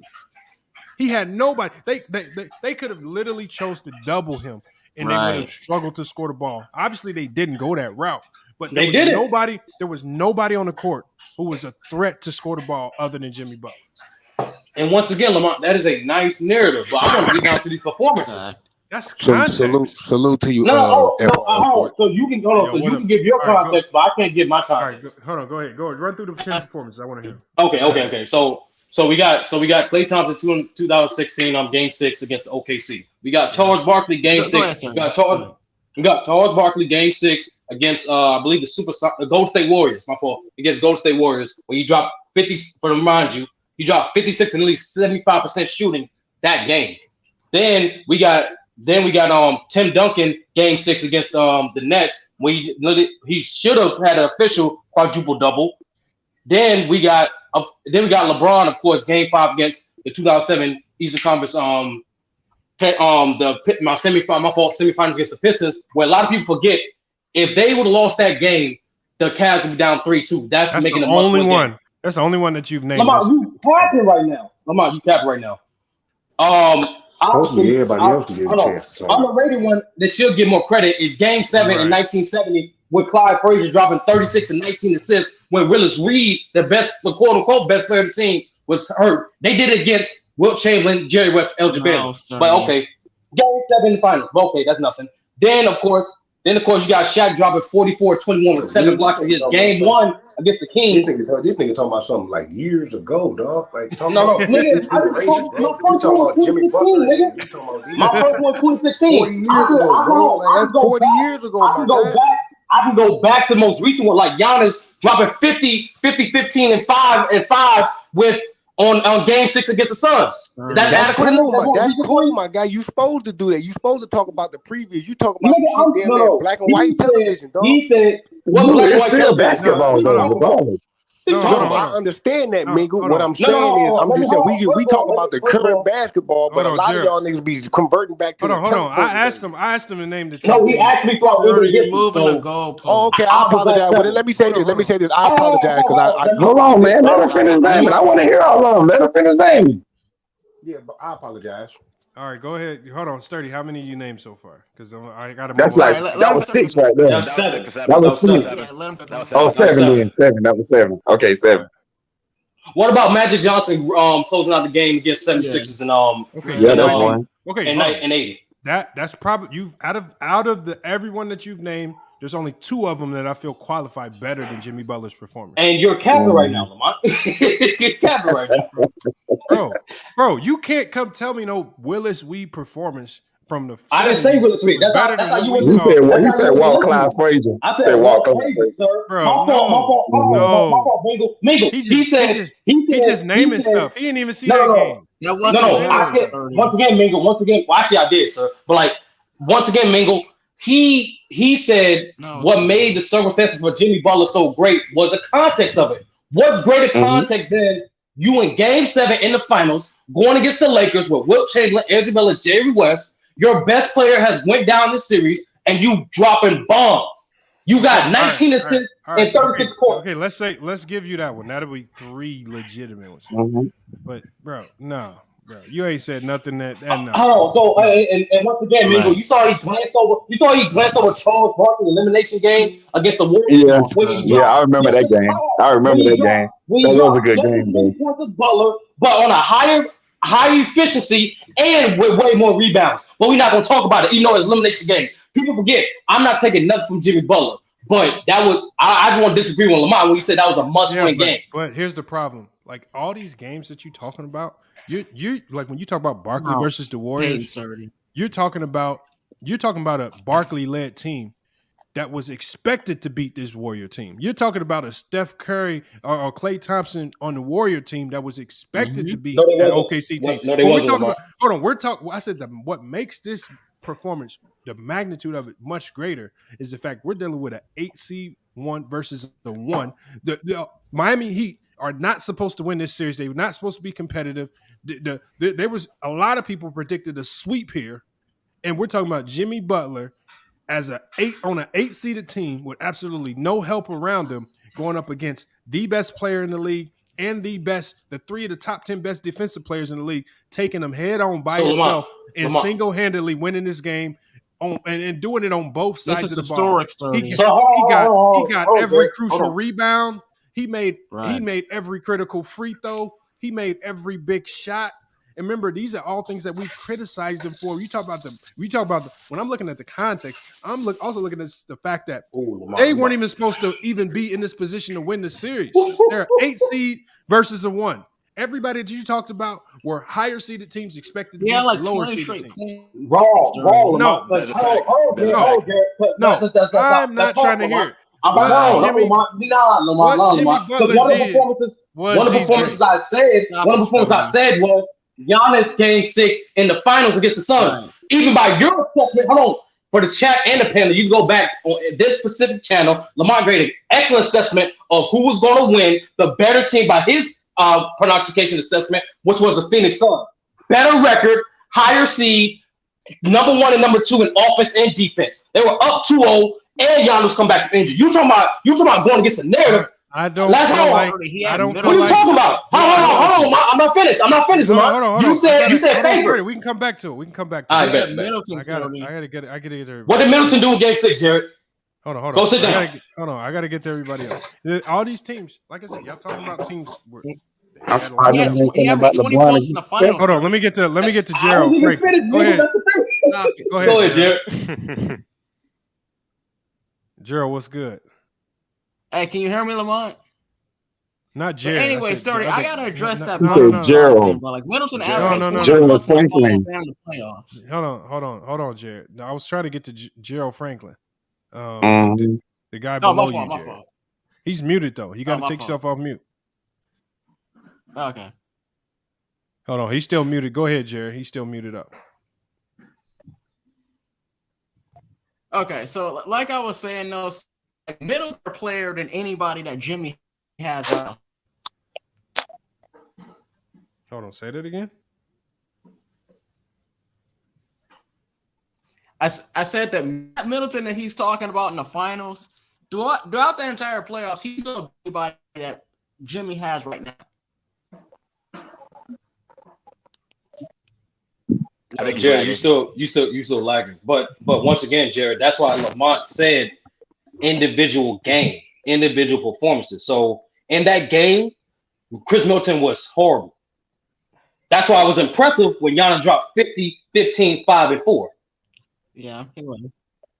Making, and Lamont want to say go against the narrative, who was a bad. I didn't say it wasn't impressive. I'm not saying it's not impressive. No, I'm telling you it's better. That's what I'm telling you. I mean, like I said, to me, Jimmy Butler's performance is all-time great because it wasn't supposed to happen. Giannis scoring 50 is supposed to happen. Giannis is just that dude. Jimmy, first of all, just to say that Jimmy Butler scored 50 in a game is ridiculous. He's not even an offensive player like that. And the fact that he willed his team to victory by scoring 50 points, great on the rebounds. Sometimes he's iffy at the free throw line. He knocked down 15 to 18 free throws, and he did it from all three levels, scoring every which way, any way they needed it. They threw the best defenders at him. Drew Holiday, they threw Middleton at him. They do different types of traps at him. They threw everything in the book at him, and he still found a way. Down 15, they had every reason to lose this game. So it wasn't even it wasn't even just a great performance. It was a great comeback as well. They did trap him. Essentially a must-win game. They was down. No, they 15. Didn't, bro. And Jared, that was the problem. If you watch that game, this is an 8 seed versus a 1. Y'all got to remember, this is not supposed to happen. This is not supposed to happen. 8 seeds are not supposed to be doing this. Right. Lamar, I understand. I understand the headlines. How improbable it is makes it even a greater performance. Yeah, I understand the headlines, Lamar. I understand the headlines, Lamar. But that's not headlines. These are facts. You can watch the headlines. No. You just said how many times? I want you to ask yourself. No, that's a fact. In NBA history, how many times in NBA history have we seen an 8 seed go up 3-1 on a 1 seed? It don't happen a lot. Not go up 3-1, but we seen ACB 1 seeds. No, we seen ACB 1 seeds, but number one. Number two, I said how many times has it happened? As they went up 3-1 or they won the series? How many times has it happened? It hasn't happened a lot. No, it hasn't. I think it only happened. The fact that it's happening now, and he's not just doing it against a 1 seed. He's doing it against the consent for most people. If you go to NBA.com, the Milwaukee Bucks were the team that was picked by over 60% of fans to win it all. So he's doing it against the team that everybody in the U.S. in the world, most people, consensus thought was going to win it all. Best player in the league, 3 top 10 defenders. I mean, that was improbable. Lamar. And once again, Lamar, I understand for the narrative that sounds phenomenal. But how much context you want to add to it, though? Bro, the series not over. Number two, I'm saying it changes. That's literally what's happening. It adds to the magnitude of the No, I get you. Number one, the series not over. Number two, when you watch the games, as a coach, hold on, you as a coach know of the many mistakes that both holders. I bet you won't go to FanDuel and bet on Bucks winning this series. If they win Game 6, I will. No. Right now, bro, they're not winning 3 straight starting. No, I'm not doing that right now. But anyway, they gotta win Game 5 first. Lamar, like I said, how much context you want to allow? That's why I asked in the beginning. It seems like you want to pick and choose. Okay. So with LeBron against the Pistons, I give you that. Starting. With let's say we give you Giannis against the Suns, that's 3. All right. There was another one in there that you said. I forgot it. I said Barkley against the Warriors. I said Tim Duncan. Barkley versus the Warriors. The magnitude of that is not the same. An elimination game. And here's the problem. The thing is, with Barkley being an offensive player, I can expect an offensive explosion from a Barkley 50 points. No one. That's like me saying Jordan scoring 50 points. Like, okay, Jordan and Kobe and these guys that are offensively great players, these 50-point explosions, is not as impressive. For Jimmy Butler, a guy that's not looked at as a great offensive player, for him to not just explode in scoring, but then do everything else on the floor in improbable odds too. The odds of them doing this is improbable. Like when they were down 15 in this game, I went to ESPN. Crazy. It said that the Miami Heat had a less than 1% chance of actually winning that game. That's how improbable it was when you're down 15 that late in the game. That's a fact, Lamont. But once again, no one predicted Charles Barkley to have a 50-point game. That was only nobody predicted it, but who was predicted to win that series? It was the Suns at the time. Who was the better team? Phoenix. Who had the better players? Actually, if you terms of collection all around, it was actually the Warriors. But Barkley was a better player. But once again, Lamont, no one predicts a 56-point game on 75% shooting. No one does. Especially from Jimmy Butler against the Milwaukee Bucks. He didn't do 74%. That's the point, Lamont. That 56 points was a very good. That 56 points was a very good performance, especially in a closeout game going against the Milwaukee Bucks. But that's real credit to him. But I ain't gonna even say too much because I know a lot of y'all gonna be mad as hell. But that was a real good performance.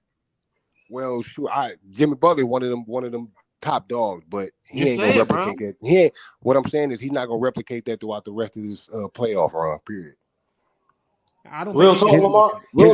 What I'm saying is his minimum, his maximum throughout his maximum in the play not against the Bucks. I'm talking about the whole playoff series, the whole playoff till this playoffs is over with.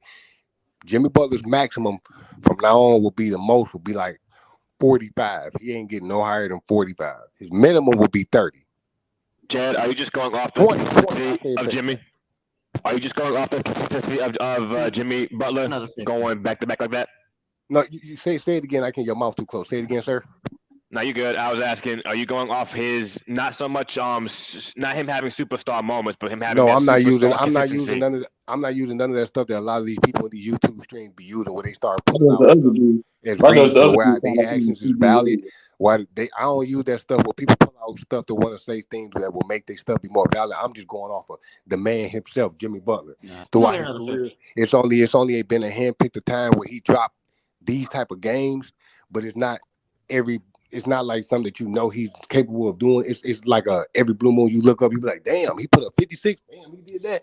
But it's not nothing that he gonna replicate throughout his career. So I think for me personally, I think Jimmy Butler has superstar moments. He just doesn't have the consistency. I don't want no opinion though. Lamont, real quick, and we can move on.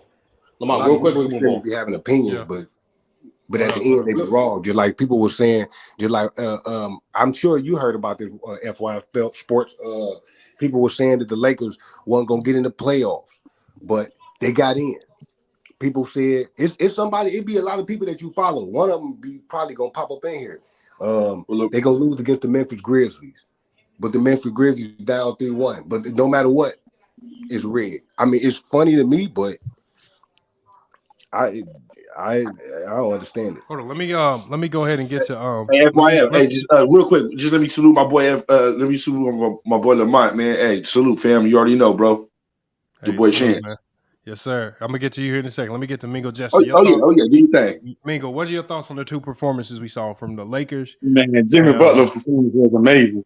I'm gonna go ahead and say that now. That was amazing to watch. I ain't even gonna lie. That kind of put me in the mind of like watching a guy like Kobe or Jordan or somebody like that. That was amazing by Jimmy. I gotta say that was amazing. I can't even lie. I can't even lie to you. And then not to mention that, then he shot out real high percentage. And then he got a lot of his teammates hurt. Victor Oladipo hurt. Tyler Hero hurt. I mean, to do that against the number 1 seed in the entire NBA, that was nice. And LeBron game was good at 20 and 20 at the age 38. That was nice too. Hey, I really time to watch basketball. That's all I gotta say. What a nice time to be watching basketball. No, I'm sorry. Go ahead. You good? Go ahead. I made a mistake of unmute, hit my microphone and take the mic off, but I was laughing because I was like, it was crazy, like watching that Miami Heat game, man. Like a lot of people in the world when they seen the what was going down with the injuries on the Miami Heat side, a lot of people thought that Jimmy wasn't gonna be able to pull it out. But Jimmy is not a good. I'm not gonna say he's not a good 3-point shooter, but he's just smart enough to just not take threes. He's normally an inside scoring guy, but when he has to, he will take the shots. The fact that he was willing to pull that win and he didn't want to take no loss and had to fight through hell and back throughout this series, he really stood out amongst all them other guys over there. But it's sad to say it that game right there shows you that no matter what in a situation, bro, they not gonna last long because if he got to keep giving you these type of points and Bam Adebayo and them ain't got to do shit for real, bro, it's not gonna last. Okay, but the thing about Jimmy though is why are we all acting astonished like we haven't seen this coming from Jimmy? Like not 56, but I mean, no, I'm not surprised. As far as high efficiency is scoring, if you give him the ball, he's gonna score. Because Jimmy Butler is no different than a lot of handpicked guys. I think with Jimmy though, we haven't seen it consistently. Like we've seen these explosions from Jimmy, but then like a lot of times he'll have these explosions and he'll follow it up. Then he'll follow it up with a dud.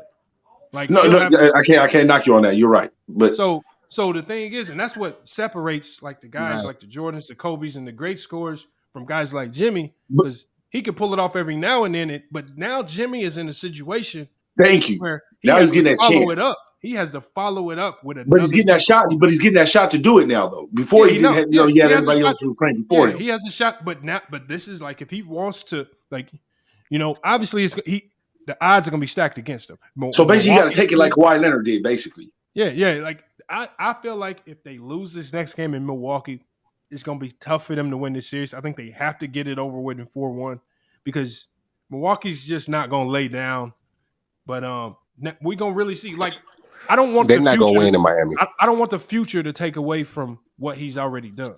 This performance in and of itself was ridiculous. They weren't supposed to win that game. But Lamont, we do have Milwaukee's number though. But Lamont, I would say this though. Out of all the performances y'all were naming that's better, I gotta say that I gotta throw that LeBron performance against the Celtics in game what they were 6. I gotta say that performance was better.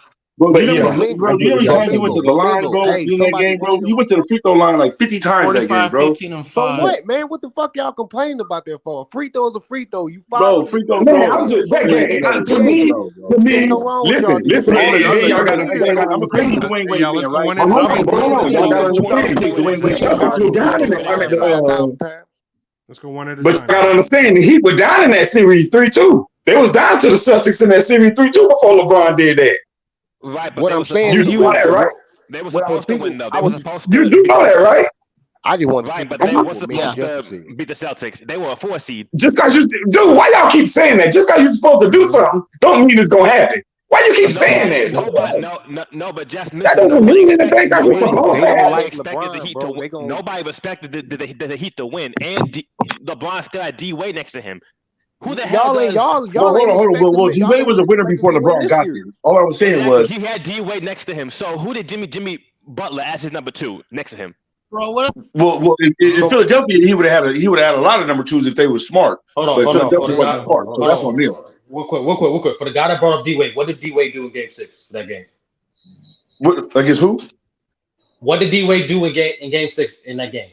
2012 Game 6, Boston. What did he do? Well, you give him what, like 17? Yeah. No, I'm asking the guy who brought him up. Okay, that's the point. When you talk about individual performances, you just take it for that game. 15 points. It don't matter what D Wade did before or after that game. If he didn't do well that game, that just simply means he didn't do well that game. He didn't have a bad shooting night. Everybody else was on point. What Bam was doing? Hold on. No, wait. But he didn't have a bad shooting night. Everybody else was just scoring. Right, he had 15. If you look at how efficient he was with his 15, you'll see that he was literally passing the ball to get everybody else the ball.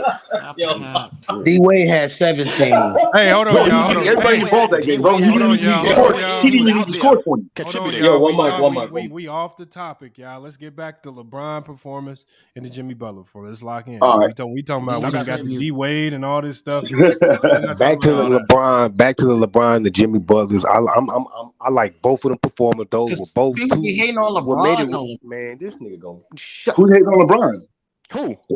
You had one performance that was more of a scoring output, and the other performance was more all around. Both performances was needed to get the job done. Like at the end of the day, that's what it is. You said somebody was hating on LeBron. I want to know who was hating. Nobody said. Yeah, who was hating? No, we get to that later. Let me let Real Debates get his take in. Go ahead, Real Debates. I mean, if you looking at it from a scorer's aspect, you could take Jimmy's performance. Said that Wade was a champion before LeBron. All right, go ahead, Real Debates. Thank you, man. Go ahead, bro. If you look from a scorer's aspect and you just like scoring and that's what you favoritize, then I guess you can go with Jimmy. If you look from an all-around aspect with scoring, then you can go with LeBron. Both, like I said, very good performances. I would take LeBron's, not because I'm a LeBron fan, just because of all the talk around LA not making the playoffs, not being able to beat the Grizzlies, the whole Dillon Brooks situation, and to respond that way after already responding with just 25 the first game and thinking that they wasn't going to come out and really do something again, I'm going to take that performance over Jimmy's just because of all the circumstances surrounding it. But Jimmy might be in trouble, man, because you fans, y'all better slow down, man, because Giannis is still Giannis. And I got a feeling that this next game is going to be treacherous for Jimmy. Bro, if Giannis can come back from basically you got to win 4 straight games. Hats off, you deserve it, then, fam. Because he's not going to put up 40 and 50 again, and then all of his teammates ain't. Hold on, and then all of his teammates ain't hitting shots, and then he's going to win against Giannis again. Now this going to be the second game Giannis coming back. I guarantee you, he going to be on a tear. No, I feel that. I still think he's going to go 4-2, maybe 6, but. Like 4 straight games, I don't know, bro.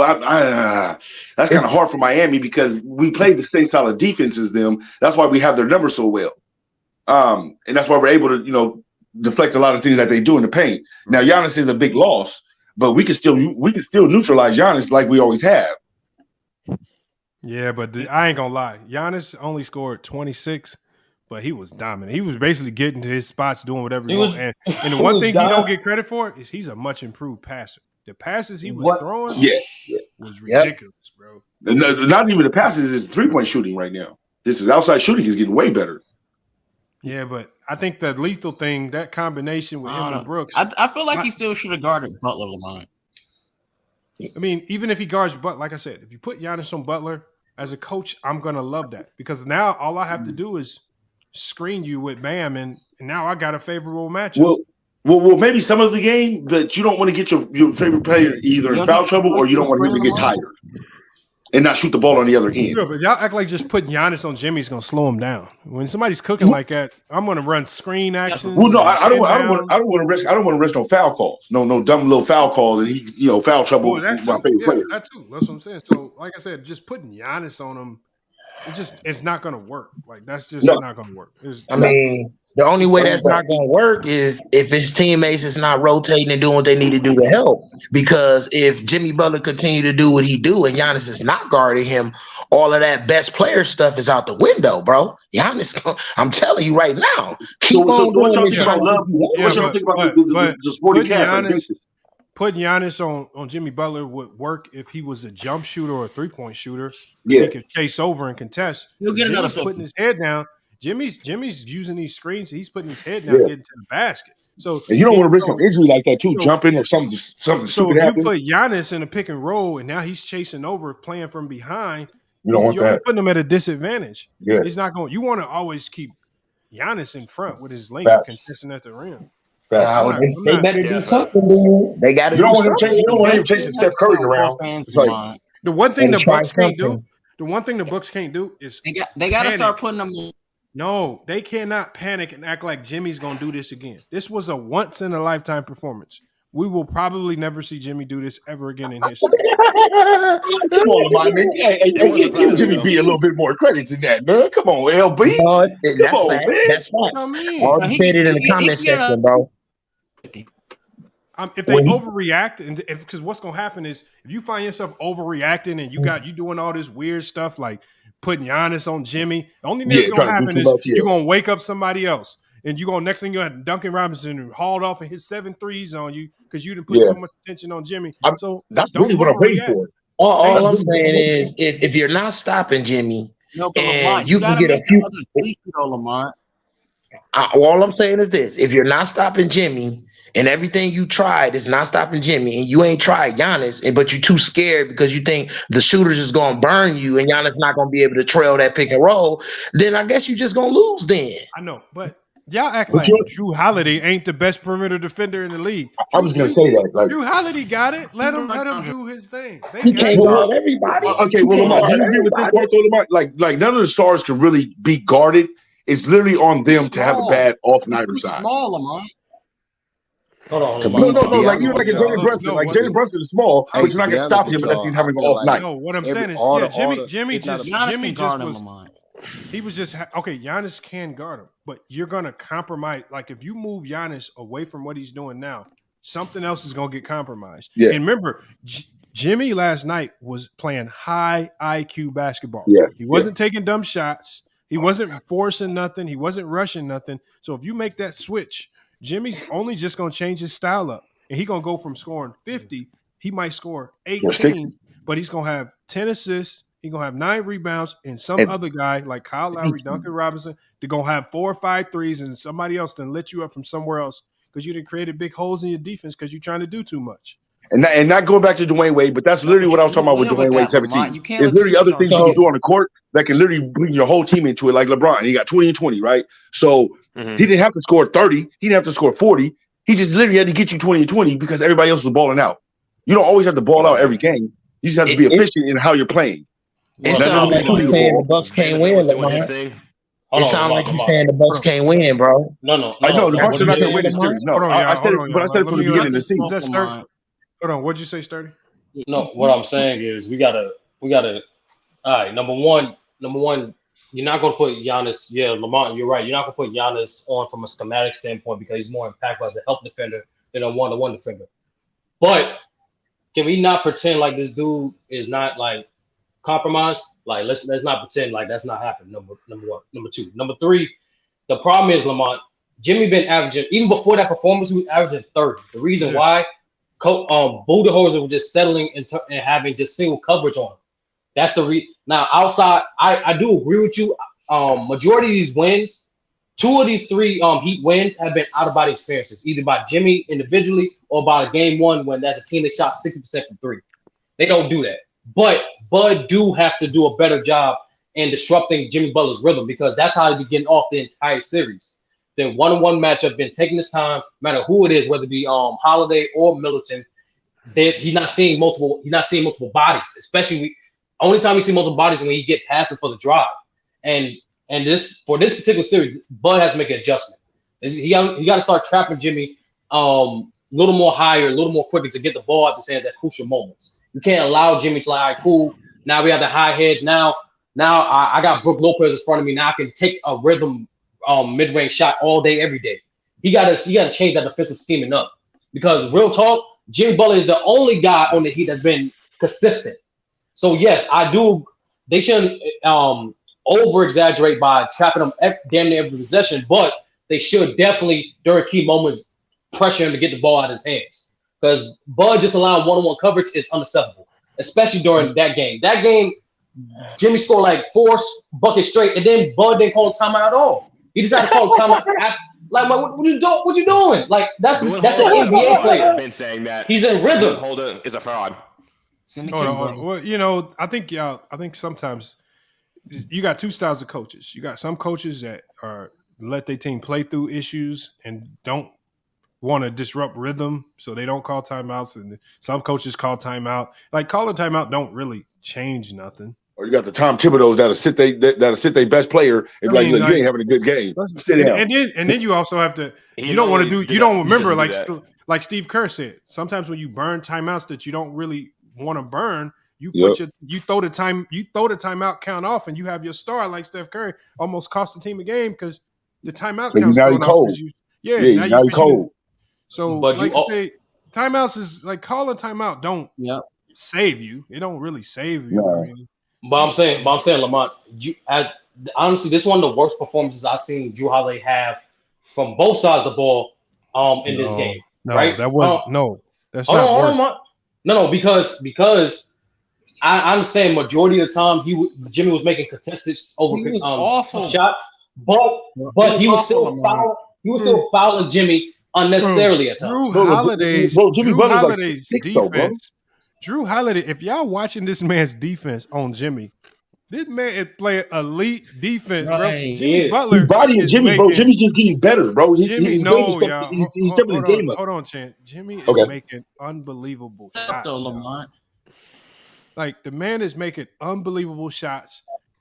I'm watching this man. He's sliding with Jimmy everywhere Jimmy is. He's turning Jimmy, making Jimmy turn around and retreat dribble. He's doing everything you need him to do.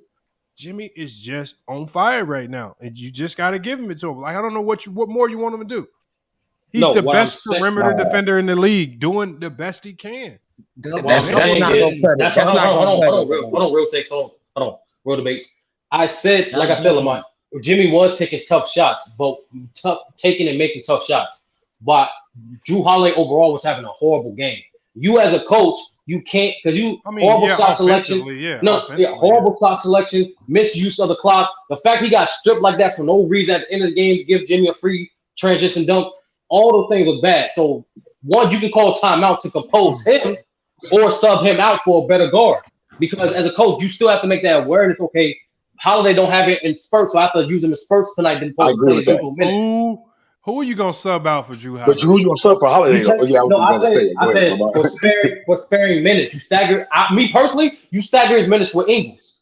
If he's playing that bad offensively, I have Ingles stagger his minutes with him. So that way he helps. Stagger? How? How you gonna stagger? Pat Connaughton? Hell no, he wasn't doing shit Lamont, that game. Lamont, we literally just seen Steve Kerr do with Draymond last game. Like, why can't you stagger your minutes with your best offensive player if he's doing certain things that create offensive liability for you? Jrue Holiday's a point guard and Joe Ingles is not. He's that's why when you have in this case, Lamont, when you stagger his minutes, you have Ingles on the same floor as Lamont. You have to take into consideration. You're not taking into consideration that Miami sold out to go small. You gotta rest. They went small. They put in 3 guards. They put in Bam and Jimmy. So they had 4 guards and Bam on the floor, they went small with ball handling, and they wanted to make sure they were able to execute on the defensive end. They went small. And so now, Lamar, I'm really getting peed off about people getting that Bam out of bio, man. Like he has no help, bro. Like he's literally playing 2 positions in one down there. No, that's not it. Oh, Bam is struggling because he's going up against 2 of the most elite defensive bigs in the game. Right? Brook Lopez, who blocked his dunk, this dude should have been Defensive Player of the Year. And Giannis has been a Defensive Player of the Year. He has to deal with that all night. And then bro, I'm talking about just throughout the season, people been getting that Bam, and then when the playoffs come, they get at him. But literally, if you look at the post, he has no help down there. He's literally playing. Bam is just out of position. Bam is an undersized big. Yeah. And so until Bam solves his problems by extending his range out to. But he needs help. He's gonna need another person. Like Precious Achiuwa was dope. He was great. Bam solves all his problems by extending his game to the mid-range jumper. Yeah, mid-range jumper. He has the mid-range jumper. He shoot threes though, bro. But Giannis and Brook Lopez can contest that. He has to stretch those guys out because whenever he drove at Lopez, he was able to have success. But whenever he's just trying down there going body to body and banging with him, he ain't winning. Not against Lopez. I think people forget who Lopez is. Like I think they forget he was a body to body guy back in the day when he was playing with the Nets. Now that he's just sitting at the 3-point line all the time because Giannis has to get in the hole. I think they forget who he really is. I don't know. I don't think putting Joe Ingles in for Drew Holiday. No. But hold on, Lamont, let me. Joe Ingles would get murdered out there. Go ahead. I didn't say you play him in long minutes. I say you stagger his minutes, especially on offensive situations. There are no situations you have Middleton and Giannis initiate the offense and have Joe Ingles be the swingman because he is an excellent weak side playmaker and catch and shoot player. And I get what you're saying, so you can rest him and hold on, not finished. We've been watching these games, all 4 of these games. He's been playing well. Hold on, Jared. He's been playing well, making the correct reads on closeout. So when you as a coach recognize, okay, Drew Holiday is playing horrible offensively right now, I need to make an adjustment. I'm not saying you completely pull Drew Holiday. I'm saying in situations you can definitely stagger his minutes with a better productive offensive player, at least for this series, which Joe Ingles have been. Bro, you're not replacing what Drew Holiday does with Joe Ingles. I didn't say that, Lamar. I didn't say that at all. But so who's your ball handler? I just said you initiate the plays through Middleton and Giannis. Well, Middleton's not a good ball handler. He gonna dribble that ball right in his hands. That's not true. That's not true. I'm not having Middleton bring that ball up. So if Middleton initiates the offense when they use him in the offense to score, especially on that low block when he was torching the smaller defenders on that turnaround post to fade. Yep. What I'm saying is, so if he facilitates that, now he's not the threat to score that he normally is. So now Giannis is the only threat to score, which means they could just wall up and create more havoc. And him bringing the ball up might tire him out faster. So Lamont, so let's pretend we haven't seen Chris Middleton bring the ball up and they run a high pistol action with Giannis being the screen. Let's pretend that at times when same action, but this time instead of a pistol action, it's a high screen and roll where Giannis is the roll man, which they literally did. Chris Middleton get double because the Heat are going small. He dished it out to Giannis. Giannis make the correct weak side pass to who? Joe Ingles, either for the catch and shoot or for the weak side or for another swing pass. I'm not saying. No, this is not a theory. This is what happened. This was what happened. Hold on. But sturdy. Just because you've seen a play work once or twice, don't mean it's going to be my go-to. Yeah, exactly. And then not all plays. I get what he's saying, though, Lamar. He's just saying just to stagger. He's just saying just to stagger Holiday out a little bit. No, what we forgetting is, first of all, we've seen it work against other teams. This is still a good defensive unit in the Miami Heat. You ain't just going to be able to run. I'm talking about this team. I'm talking about this team. Hold on, Sturdy. I'm saying pistol actions, okay, I understand it. Pistol actions is highly effective, but Chris Middleton, I mean, if you put Chris Middleton on point and you take Drew Holiday out, that is advantage Miami Heat. Yeah. I don't care how you slice it. Once again, Lamont, you get worse defensively, and you get worse offensively with that. You're not getting worse offensively in this case because Drew Holiday is being inefficient. He causing horrible turnovers. But hold on, just because of players having a Ingles bad can't game handle the ball. Hold on, just because the players haven't struggled offensively, don't mean you take them out. I didn't say you take him out. I said being a quarterback on the You did say to take him out, Sturdy. If he's a starter, he's your starter, bro. If he's a starter, he's gonna play starting minutes. But I think what Sturdy was basically trying to say was if you stagger him a little bit, you give him a little bit more time to play, and he might be able to when a player's playing bad, especially a starter, the only thing you're gonna do when you sub him out is piss him off. Lamont, Hold that could be a good thing. Hold on, bro. Let's pretend, Lamont, you're right. Let's pretend we haven't seen great coaches do it. Let's pretend we haven't seen Steve Kerr literally do it with Draymond in the finals. Let's pretend we haven't seen do it with Steph Curry. Let's pretend Nick Nurse didn't do it multiple times. Let's pretend Spo didn't do it. Let's pretend that don't happen. You just simply go by how players are performing. Period. Especially in a nip and tuck series like this. So if Drew Holiday not getting it, I'm gonna have to adjust. Why the hell, if I'm Coach Bud, why would I just do this? Why would I not do nothing? Sturdy. No, Sturdy. What I'm saying is when you got the depth on the bench to actually do it, they don't have enough depth at the point guard position to sub him out. No, they don't. Exactly. They don't have nobody. Point guard. They don't have the depth to do all that. Like the Warriors had the luxury of doing these trickery things because they had crazy depth. Sean Livingston. The reality of it is the Bucks don't have the depth at that position to start playing around with that spot. It's not about depth. Hold on, Jared. The thing is, shut up. It's not about depth at position. It's about depth and responsibility. So when I say you replace Joe Ingles, I ain't say nothing about putting at the point guard. I said you can replace some of his offensive production with Drew Holiday's lack of offensive production. I'm sorry if Greg Popovich did it. I'm sorry if I seen Phil Jackson do it. That is what great coaches do. They make adjustments. It's better than not doing nothing. Okay, that's what I'm saying. Hold on. Budenholzer's not those guys. Hold on. How many points did Joe Ingles score last night? How many minutes did he get though? No. 6 minutes. Score what? No. Score what? He played close to 20 minutes. He played close to 20 minutes. So if you talk about bringing them in for offense, the thing is, if I'm going to sub out a defensive guy, the other guy coming in, you better be able to play some offense. You better be. Joe Ingles ain't giving you enough offense to sub out your best defense. So he's not. Lamont, all right, bro. He can't handle the ball, sir. 3 points to 18 minutes ain't gonna cut it. I'm sorry. 3 points to 18 minutes. Basically, what he's trying to say about that is, Ingles is not gonna be able to handle the ball the whole time and get his own shots the whole time while what you call us on the bench, and you might stagger. You might basically slow down your offense, and you might not get no production. A lot of shooting. I'm gonna go out with Drew Holiday any day of the week over trying some trickery stuff with Joe. Yeah, you don't put him on the bench. All right, Lamont, you're right. Trickery, making adjustments is trickery, Lamont. You're right. That's not adjustment. That's a bad adjustment. It just depends on the adjustment. No, Lamont, you're right, bro. Instead, we see Drew Holiday have a horrible game offensively. Don't do nothing. Don't do nothing. Keep running the same sets. Hold on, Sturdy. This is an adjustment. I'm gonna show you. This is substitutions aren't adjustments. An adjustment is, for example. Okay, I'm gonna give you what an adjustment in a basketball game is. Memphis Grizzlies game 3 running drop coverage against the pick and roll got destroyed. They come back in game 4. They're aggressively switching everything, hard hedging. They made an adjustment defensively as a team. That's an adjustment. Yep. Subbing a guy out is not an adjustment. That's just normal. Out. That's just normal. Lamont. Lamont, get the fuck out of here. Lamont. So you telling me? So you telling me it's normal stuff? Hold on. I've never heard of an adjustment. I want y'all to think about this, y'all. Come on, sorry. I've never heard of an adjustment.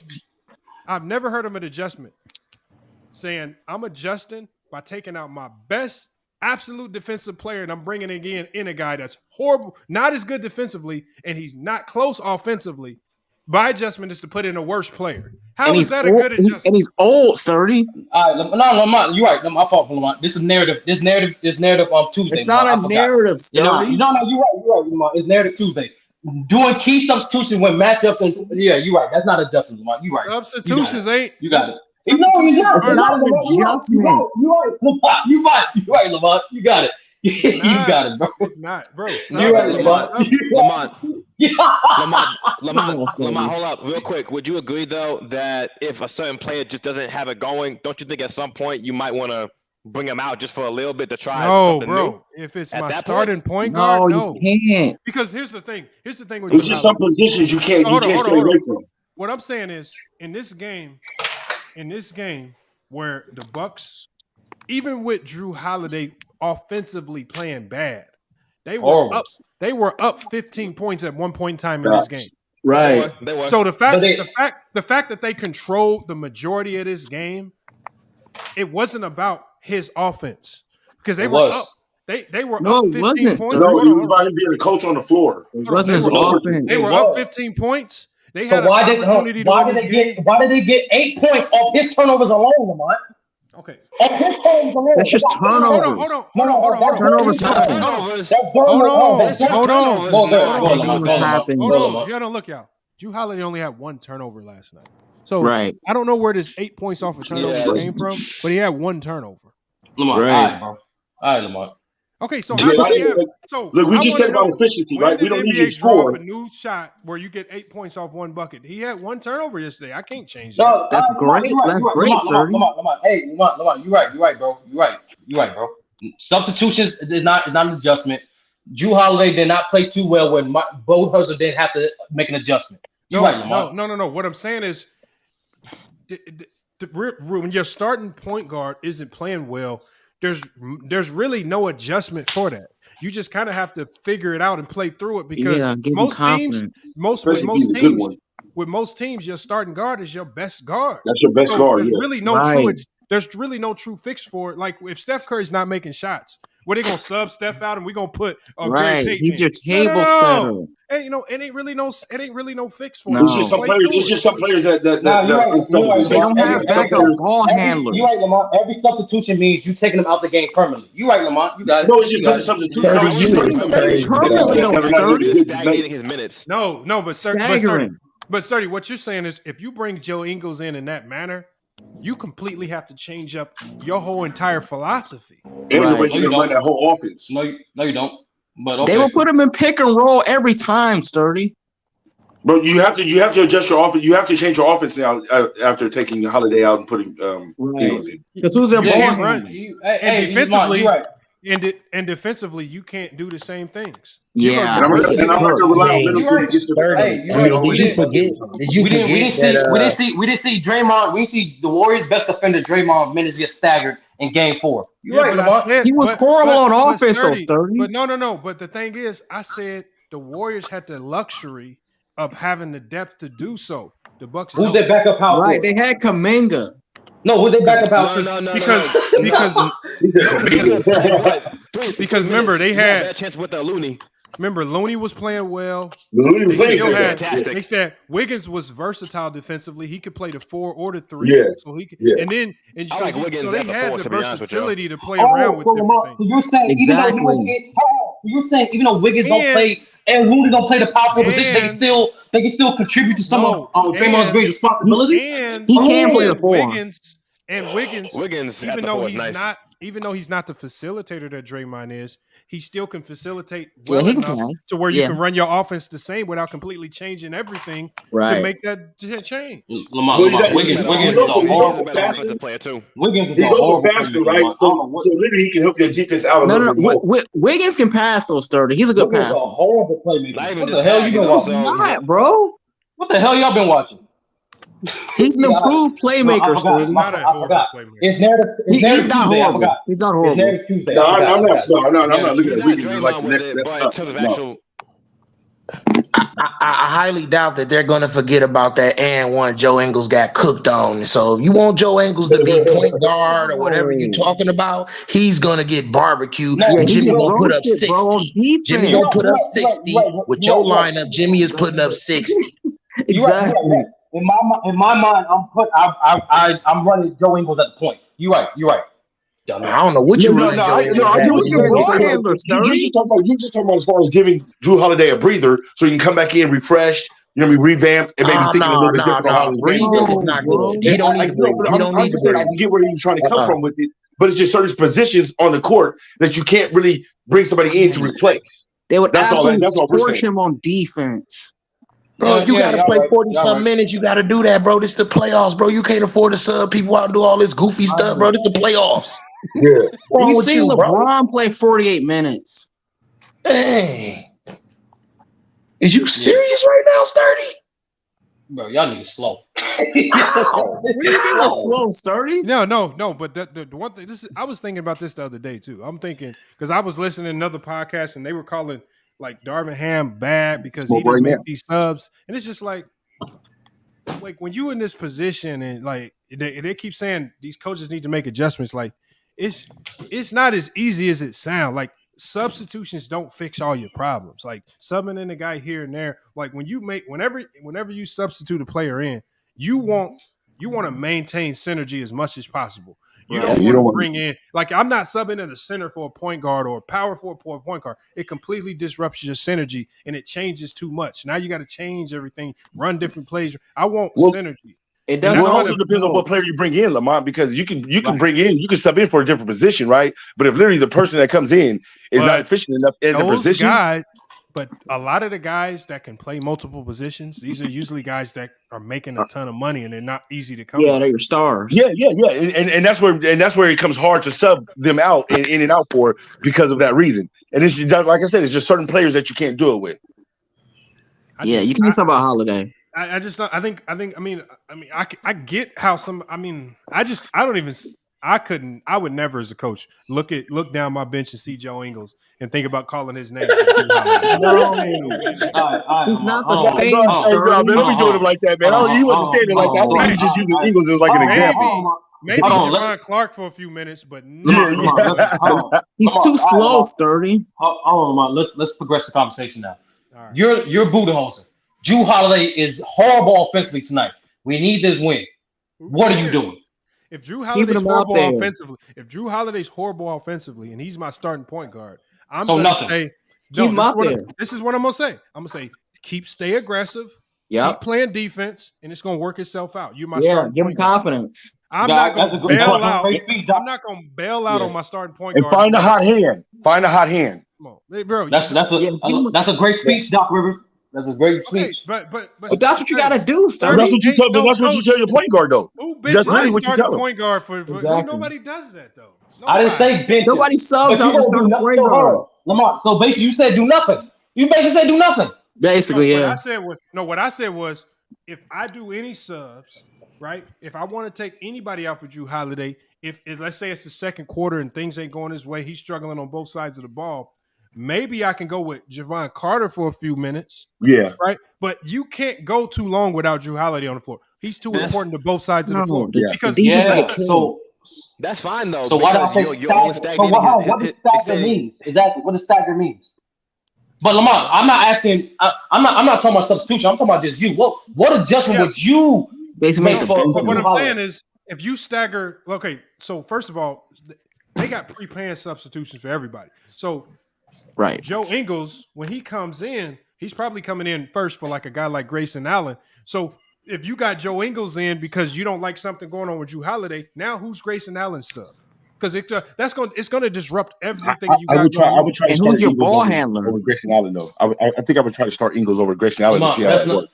Lamont, that's nice. But what? No, they had to go with Grayson Allen. Because remember, Miami, every time Grayson Allen went out the game, they went to that zone. They struggled with.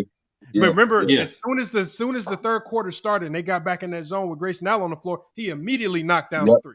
Yep. Mm-hmm. So the thing is, you need Grayson Allen on the floor because they're just going to go to that zone and load up on Giannis, and you definitely going to lose that. Yeah, it's going to move the defense. It's going to move the defense out of the paint. It's going to move the defense out of the paint. So you're absolutely right about that part. Simon, you telling me there's no schematic adjustment you can make. Your starting point guard who's playing great defensively but having atrocious offensive game. There's nothing you can do schematically. Let me tell you what to do. Your starting point guard is playing bad. You just kind of screwed. No. But he played bad offensively, but he's having a great defensive game. You stayed in the game, bro. You just got to live with it, Sturdy. Okay, hold on. De'Aaron Fox is playing bad. Do nothing. Mike Brown gonna sub him out? No. Lamont. Why? Once again, you too stuck up on the sub thing, Lamont. I get subbed out when he wasn't playing well. You too stuck on the sub. Do it. I said schematically. What are you doing? Schematically, just substitutions. Okay, now, okay, so schematically you could try to do like so if your best player's playing, like let's say Drew Holiday is playing bad, like struggling offensively. What most coaches will do is they'll go into a timeout, they'll draw up an ATO for that guy to get him an easy layup to get him going. Yep. Because it's not worth it sitting him out or trying these weird subs. I'm gonna find a way to try to get him going. Maybe he's just having an off night. Sometimes you got to see that ball going in there. Yeah, just need to see the ball go through. Maybe because NBA coaches, especially Coach Bud, are great at ATOs. Let's get a good ATO going. Let's get him going to the rim with a head of steam. See if we get to the free throw line, get a layup. Okay, but do you see where he was coming from though, with the staggering of the minutes and sitting Drew Holiday for a second? Do you see where he was trying to come from with that? No. Okay. Because who does it? Like you? So you're gonna sub Ingles? I just said Steve Kerr. Okay, so you're gonna sub out Drew Holiday for what? 35 seconds and bring him back in? Like what stagger? Like how long is this stagger gonna be? No, I agree with you, Lamar. I was just trying to give his point some kind of, you know what I mean, some kind of narrative to it. And how long can you survive with a backcourt of Grayson Allen and Joe Ingles before the Miami Heat start running all through you? Yeah. That's about 3 minutes. I mean, I seen points in the game where Giannis was out, Jimmy was cooking, Drew Holiday was out, Jimmy was cooking. It didn't matter. But they're gonna have to figure out something, or this series is over. Well, hold on. But real debate. The reason why I say they can't panic, they were up 15. They were dominating the majority of this game, even with Jimmy Butler cooking all game. So all you have to do is reflect on where did we go wrong. They got lackadaisical. They thought they was up 15. They thought the game was going to be over. Because I can tell you right now where they went wrong. Where they went wrong. Up 11. Hey, Lamar, they was up 11 with how many minutes left? I mean, they were dominating this game. Like I literally, because I had bet on Miami Heat to win. I literally just turned it. I was about to turn the TV off. I turned it off. Next thing I know, I pick up my phone while I'm working out. But how many minutes was it? How many minutes was it when they was down 11? When Miami was down 11? What is it, like 2 minutes? Was it like 4 minutes left or something like that in the game? I don't know, but Jimmy just went off. He just went off after that. I think their problems were more strategic defensively, not offensively. Yes, and that's the problem. Because they were going back and forth scoring bucket for the longest. I don't think it's wise moving forward in the series to put all of the defensive liability on Drew Holiday's shoulders against Butler. This dude was holding him the whole game practically. Giannis was not helping, and then when Giannis got Butler, he was cooking him, bro. This is on Giannis. Period. So what? Giannis got to guard Butler. Every major player cooks each other. But again, what would you do defensively? What would you change defensively, Sturdy? Because something's got to change defensively. You got to help more.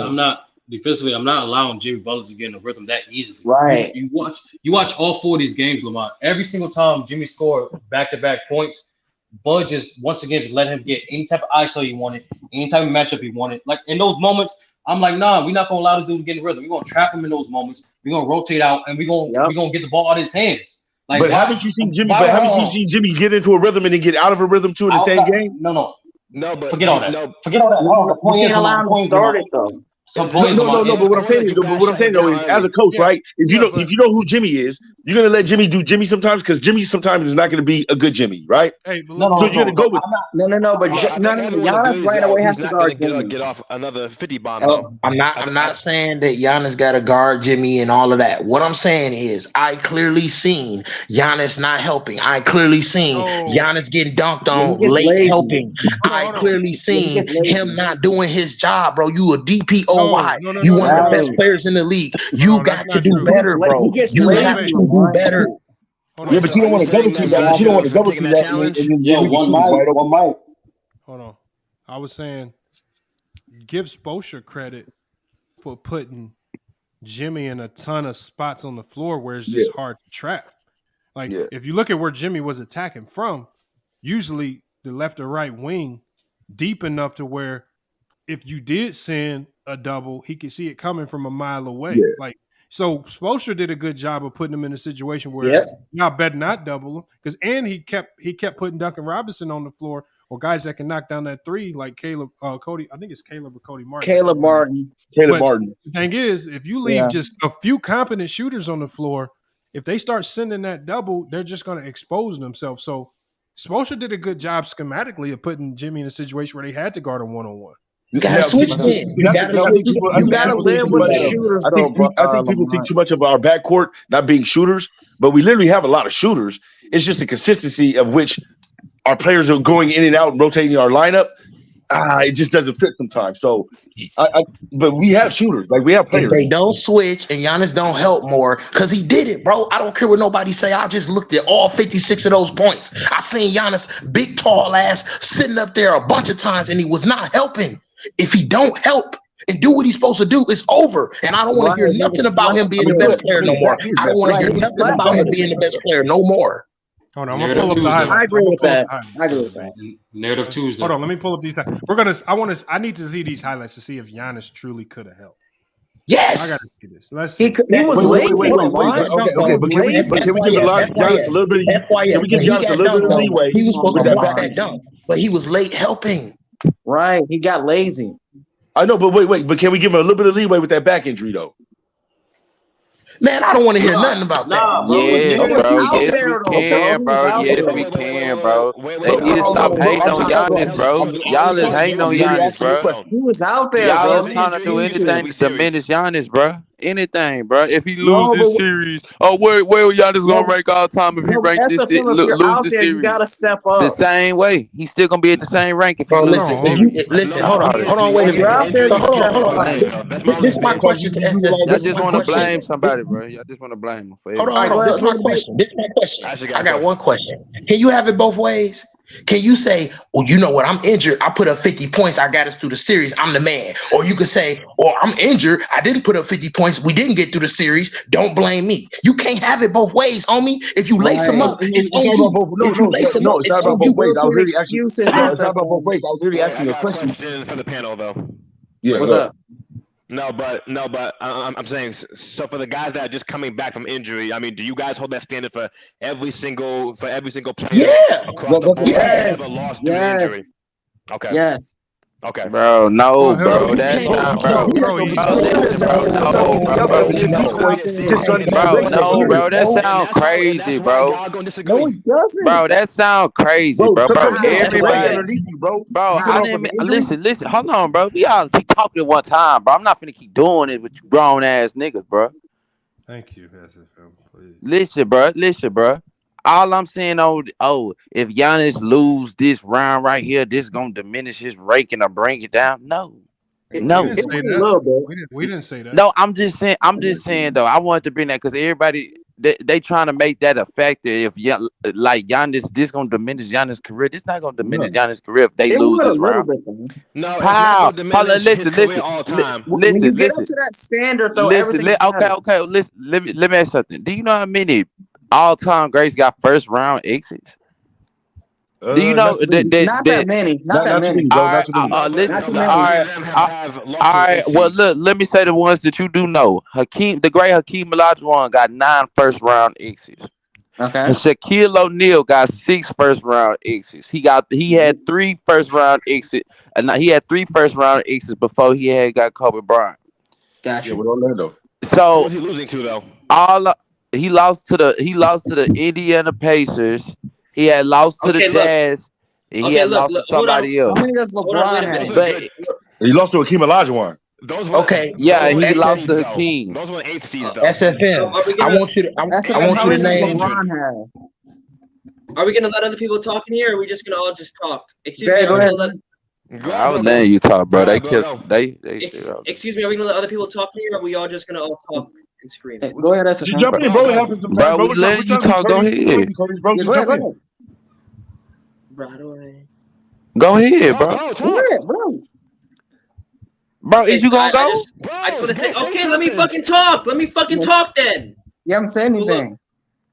So I think if I'm trying to talk, let me talk. Ain't nobody said nothing. No one said nothing. You guys keep talking when I'm trying to talk. That's the problem. So go ahead, Jimmy. So look.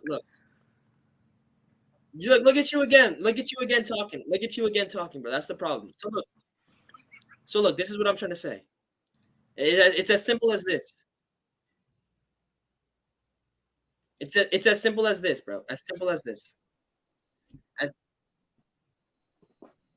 So look, if Jimmy Butler wins a ring, he's better than LeBron James all time. I want to hear what you guys have to say about that. What are you talking about?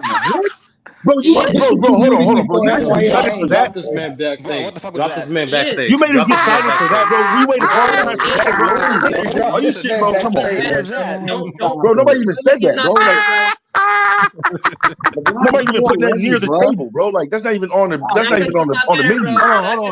Hold on, y'all. That's insanity. Hold on. Answer the man question. Hold on. Have you guys ever seen?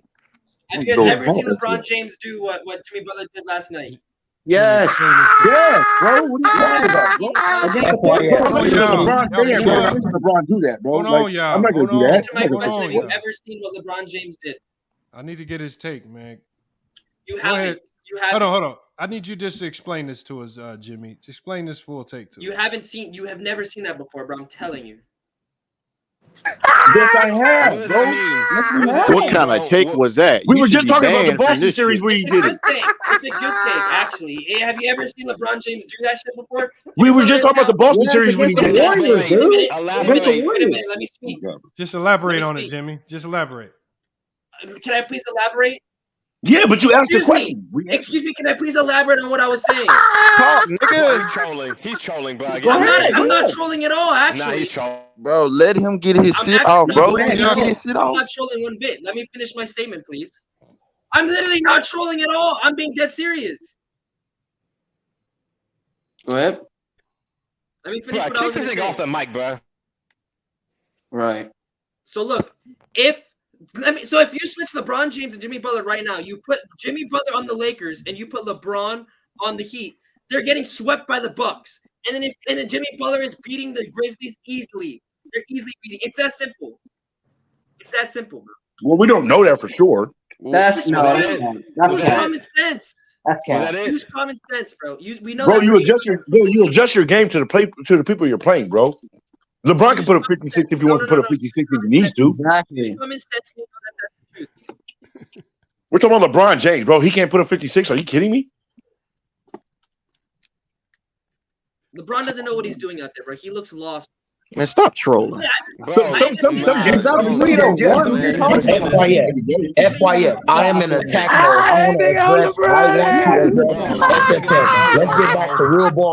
Let's get back to real ball talk. I'm addressing SFM. Let's get back to real ball talk. SFM. SFM, bro. But you said he's better than LeBron James all time. What the hell is that? Oh my God. I gotta get Bang up here. To see it, man. Yeah, take Jimmy on. Hey, SFM. Name one all-time great that got eliminated in the first round, healthy with help. You can't. Hold on. Listen. I asked the question. Shaquille O'Neal. With real help? Who did he have on his team? When he got eliminated by the Jazz, Kobe was coming off the bench. He had Eddie Jones at that time. No.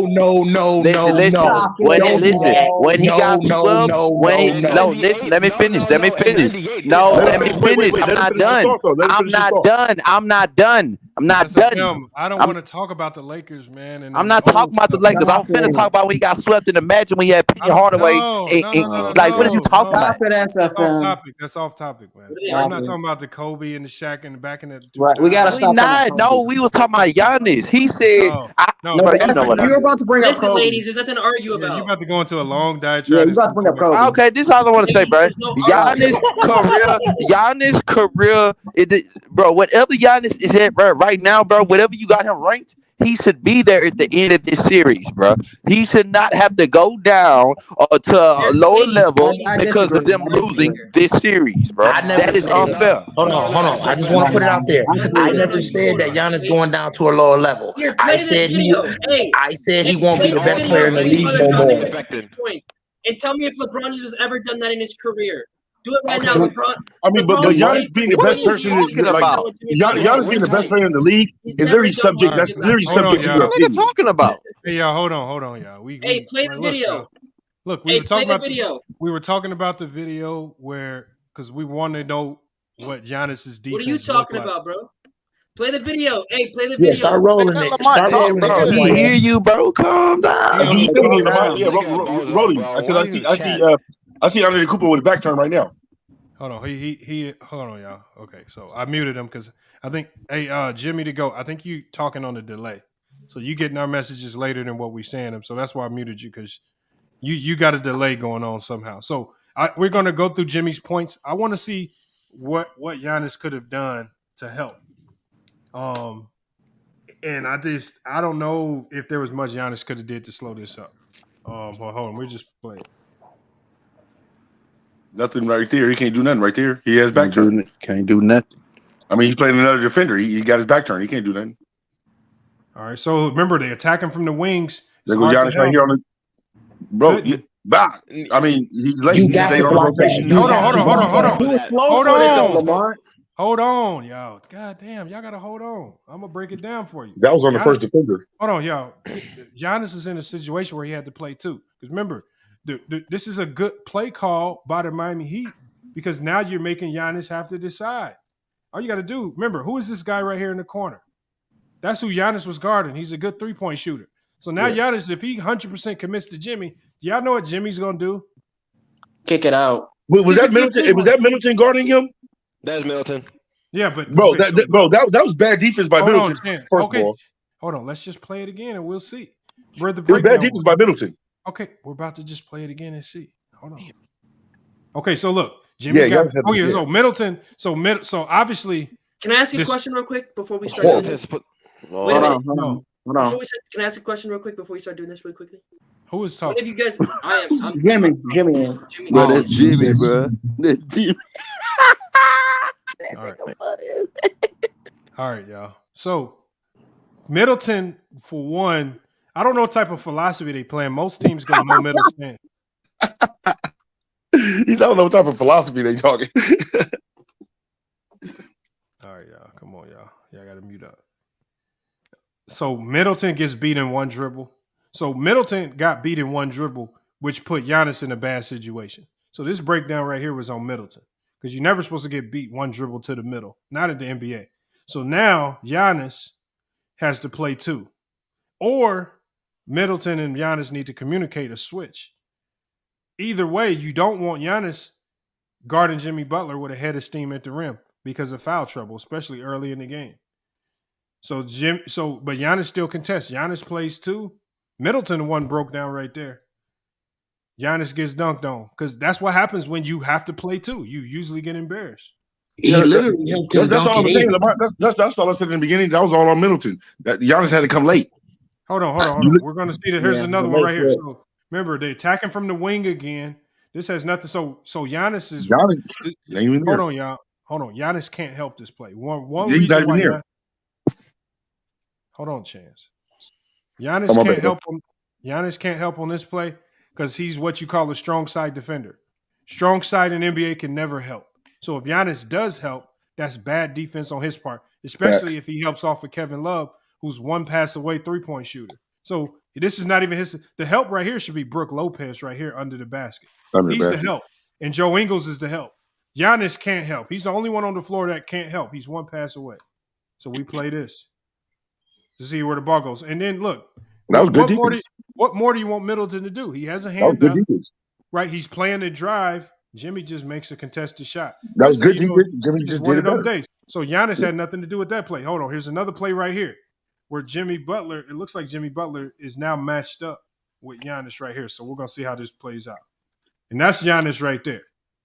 That is 100% Giannis right there. He got caught ball watching. No, not only that, you got caught ball watching, and then when he slowed down in the paint, you still couldn't stop him.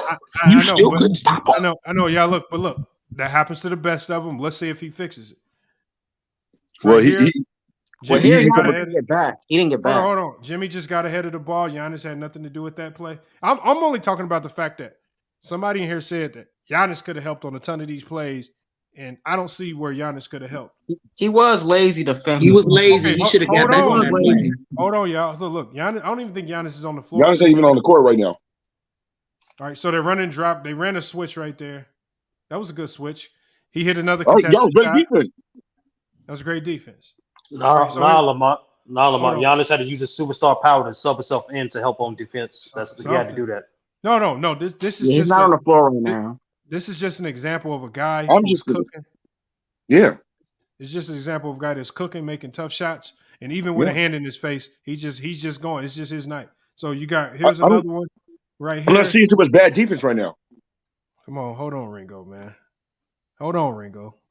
We'll get to the commentary in a minute. I'm just trying to explain. My bad, bro. Hold on. I'm just trying to explain to the people what is going on here. Okay, so pick and roll, Jimmy Butler. Jimmy Butler's a decoy. Okay, so that's just off a kickoff. Mm-hmm. So, I mean, this is his night right here. But even that was contested. Wasn't it, Lamont? Even that was contested. So, hold on. We're going to another one right here. Where's Giannis? Giannis is still not back on the floor. Still ain't even in the game. Okay, so I don't know. This is one of the reasons. Look, if we look at what Joe Ingles is doing right now, this is why you can't sub him out for Drew Holiday. I want y'all to look at this shit. I want y'all to look at it. Hold on. Watch what Joe Ingles does. Watch this. Drew Holiday would never do this. Watch this shit. What the hell is he doing? He was a roller skate. Trying to draw a charge. No, bro. That's not. Bro, you trying to. No. No, he was trying to avoid contact. I ain't gonna lie. Yeah. Bro, That's horrible. That's horrible. This is why you cannot. Then so again.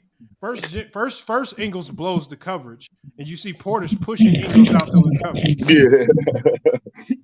Right, man, if you sub that dude in for Drew Holiday, they're gonna lose by 56 points. Hey, somebody has some. Who is that with the feed? I think that's Real Debates. Real Debates, you got some back feed coming out your mic. All right, hold on. So Ingles gets pushed out to his assignment, even when Portis pushes him out to his assignment. The man doesn't even guard Jimmy Butler, the hottest player on the floor. Gives him a bucket and one right there. Look at Ingles right there. Why wouldn't you put your hand up? Just stop and put your hand up. He's got to take the charge. Okay, so hold on. Look at Ingles right there. Horrible. What are you doing, bro? What are you doing? Yeah, just stand there. Take it in the chest. Hold on. Look, y'all. We're about 15, 20 points in, and Giannis ain't responsible for any of it. No, there wasn't no foul though. Like they did just they did go avoid his foul though. Giannis is guarding him right here though. That's it. Yeah. This is great defense right here. Butler just made a great shot right here. We're about to see. Okay, so Giannis is matched up on Jimmy right here. Let's see how it plays out. I remember. Man, that was just a good shot. Too much space. Horrible defense. That was horrible defense. He should have known better. He should have known better. No, you played the scouting report right there. He played the scouting report. Too much space though, bro. Yeah, but you can't close out hard on him, and Jimmy's going to the bucket. That's his strength. He shouldn't be getting no step back jumpers on Giannis. Giannis too tall for that, bro. Way too tall. Butler with a bucket and a good stop right there. So now we deep in game. Now you got Lopez here. Yeah, no way. Hold on. Giannis could have helped a little bit harder. Yes. Right. No weak side help. Now, hold on, y'all. This is literally the first possession out of all of Jimmy's points so far where Giannis had help responsibility and was lazy. He didn't even Giannis should have blocked that dunk, too. He was right there. He helped him dunk it in. Right. He didn't even jump. No, but that wasn't his fault. Middleton got beat in one dribble. Yes, but he was there, FYF. He was there. If you're there, it's your responsibility. No, it's not. Weak side help. Hold on, real debates. You got back feet coming out your mic, man. It sounds horrible, bro. You got to fix that. No. That first play, you can't tell Giannis to guard two players and do a good job. 2-on-1's always going to beat one player any day of the week. Like, I don't care how good you are defensively. And if he commits, he's either going to commit the foul, or Jimmy's just going to kick it to a corner three-point shooter who's shooting at like 39, 40%. That was on Middleton. I'm seeing good defense, though. Why did nobody get on Middleton for getting beat on one dribble and allowing this guy to get middle? Because you got to sell out hard for the shot block. No, you don't, bro. You don't. Hold on. The Bucks play no middle defense. You absolutely cannot give up middle to nobody. He gave up the middle in one dribble, and Giannis had to play two. But my thing, Lamont, is why risk it if you don't have the angle?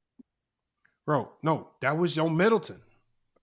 No, I know that, but yeah. No, what I'm saying is sometimes players make mistakes. Middleton's actually a solid defensive player. He just made a mistake. And when mistakes happen, you can't blame your secondary help for not doing a great job. Like nobody's stopping Jimmy right there. Nobody in the league's good enough to stop Jimmy. Once mistakes happen, your weak side help has to recover. Bro, but my thing is, I'm not seeing bad defense though. Like I'm not seeing terrible defense. There are certain mistakes that happen that help defense can't save. Remember, the Utah Jazz had Rudy Gobert protecting the rim. They were all getting beat in one dribble. Oh my God! Rudy Gobert couldn't even save him. Rudy was getting cooked. No, he was not getting cooked. What do y'all be watching when y'all say? He can't move though, Lamont. The dude was getting cooked on the perimeter. That he was not getting cooked on the perimeter. He could have put a hand up right there. I did a whole video breaking down all those possessions. It was Donovan Mitchell, Mike Conley, Jordan Clarkson, all getting beat on one dribble. And when you get beat in one dribble in the NBA, nobody can help you. Yeah, that's one thing that just. Didn't Terrence Mann drop like 39 on him though? No, hold on. When did the ball tip off? And it was Terrence Mann matched up with Rudy Gobert. Terrence Mann is the first one that dunked on Rudy Gobert. No, exactly. He ended up cooking him. Hold on. So y'all telling me Terrence Mann, whose primary assignment was Rudy Gobert, he scored 39. In that game 6, he did. Hold on. How did he score it on Rudy Gobert when that wasn't even his defensive assignment? They ended up switching Gobert on him. Gobert was on him a lot. The reason why Gobert was on him a lot is because they fucking kept getting beat off one dribble. He's the help. Nobody y'all blame the end result, but y'all don't never blame the guy that makes the initial mistake. If Middleton makes the initial mistake, in a pick and roll. Lamont, it's narrative Tuesday, man. What you talk about? I'm seeing good defense. I'm seeing good defense. I'm just seeing Butler getting hold on. Because remember, like we talk about defensively, what the Bucks got to do to slow up Jimmy. All right, so Middleton's solid, but see, what did Middleton immediately do right here? He gave up middle. No, he gave up middle.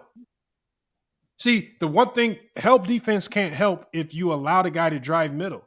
Like if you allow him to drive baseline, Brook Lopez can go help. But when he gets middle, it's impossible. But Drew Holiday, who's disconnected, Drew Holiday is the one off ball not doing nothing right here. Yeah, he was just looking. I mean, he's not on shooter, and he's not even stopping the drive. Brook Lopez tries. And actually, Butler has two plays right here. He can go underneath the basket when the player comes up, when the player was coming up from underneath the basket out of bio, or he could have took it like how he did. Let's see this one right here. Hold on. This looks like it's going to be Jimmy in transition. Well, I mean, this is transition, though, so everybody going to be out of sight. Watch Jimmy. Giannis got to watch Jimmy. Giannis got to watch him. Giannis didn't do anything. Hold on. Giannis is in help right now, so let's see. But see, even with Giannis being in help, the first guy to rotate and help should be Brook Lopez. And Giannis should help the helper. So if Lopez goes, Giannis is supposed to dive down and take Bam. And then if they kick it to Lowry in the corner at number 7, then Drew Holiday supposed to, yeah. So you got to help the helper here. So you can't have bro. He's the furthest man from the ball. Why is he going to be the first man to help? Let's see. Let's just see how they defend it. Let's see. He just took you. Yeah, he took him. Lopez was lazy. He didn't move. Lopez was lazy. Lopez didn't leave to go help, which he should have. Yep. If Lopez doesn't go help, Giannis can't go help the helper. Yeah. And you can't tell Giannis to go be the first one to ball because all Kyle Lowry has to do, I mean, at this point in time, you've been better off making them kick it out to guys that hadn't made a shot all game. That would have probably been your best bet. Bro, it's 4 minutes left, bro. You got 11. Ouch, bro. Like, you got to do better than that, bro. Oh, right here, Lopez doesn't help. And Lopez should have helped because Bam was struggling all game. Well, but that would have been an easy layup for Bam, though. That fast break when Giannis Jimmy would do that. Butler, bro. That was a great shot too. That was a great. Yeah, because Giannis was coming to help. So he might have not have had that if he would have tried to pass it. There's Jimmy with another bucket off a turnover. Wide open. Well, he got it off the steal. Yeah, that's what I said, off turnover. Yeah, there's literally nobody there. No, he said wide open. I'm like, well, he's hold on. Where's Giannis at? So let's see where Giannis is at. So Giannis is he's in the paint. Yeah, he's in the paint. Can't do nothing about that. Can't do nothing about it. Nope. Nah, Lamont. Giannis has to jump from the free throw line. I know. Not good enough. Hold on. You gotta have the extended arm. I just want to know where Giannis is supposed to save him. Like Giannis, a lot of this stuff Giannis couldn't. But I want to know what all the bad defense that they was talking about because I'm literally just seeing Butler hitting great shots. Look, there's another. Hand in his face. Hand in his face. He hit it. He knocked it down. What do you want to like? You can't do nothing more, bro. You can't do nothing. Can we try to have somebody else besides Holiday consistently guard her? Bro, he got yeah, a hand in his got face, bait. bro. Like, what do you want? Yeah, Holiday got bait. He got his hand all in his face. Because how I'm looking at it right now, I believe Holiday will be more effective offensively if you give him a little bit of a breather on defense. Okay, hold on. Put Giannis okay, on him. so let's do this. So basically what you're saying is, since Jimmy is cooking and ain't nothing you could do about it, just put a worse defender on him and just utilize Drew Holiday other places? I'm just saying. Giannis isn't the worst defender. FYF. Okay, then fine. We're gonna go by what you're saying. It's over. The series over there. It's over. It's over. They can't stop it. They can't stop Jimmy there. Lamont, Giannis has to stop him. Like he's the guy that's got to guard him now. Bro, can we see the great players in the league? You can't stop the great players. They only stop themselves. Hold on. Hope to contain them. Okay, so Jared, let me ask you this schematically. You put Giannis. Let's say, like, we'll just go back to one of these other plays. Let me see if I can find one. When Jimmy Butler's on the wing. Okay, so hold on. Let me put this on the screen again. I want you to explain this to me. So you can talk me through this. So,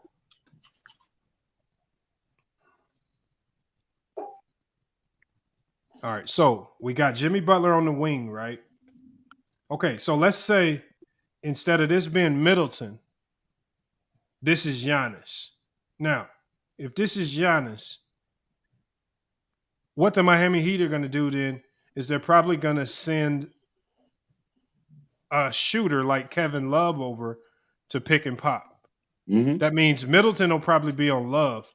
So if you send a screener over and he just screens and Love picks and pops, like, how do you defend that? Because they're just going to force the switch with the screen. Well, they're picking and popping right now, so you might get lost. You might get lost twice and be even wide open. Well, the thing is, though, for me, though, I always look at it from the standpoint of you got to know what player is most likely to beat you. And in that game, it was Butler. The other four guys can be the other four guys. They have less of a chance to hurt you. He's hitting tough shots. He's hitting tough shots. Okay, Jared, you still got to tell me how to stop it. What? You got to switch better. You got to switch better. You got to hustle that's more. the other thing. Okay, but a lot of the shots that we were seeing, he had a hand in his face. What can you do more about that? Bro, them shots, bro. He was taking some good shots, bro. I don't know why y'all just trying to make it seem like they were just playing. No, I'm saying he wasn't wide open, bro. Bro.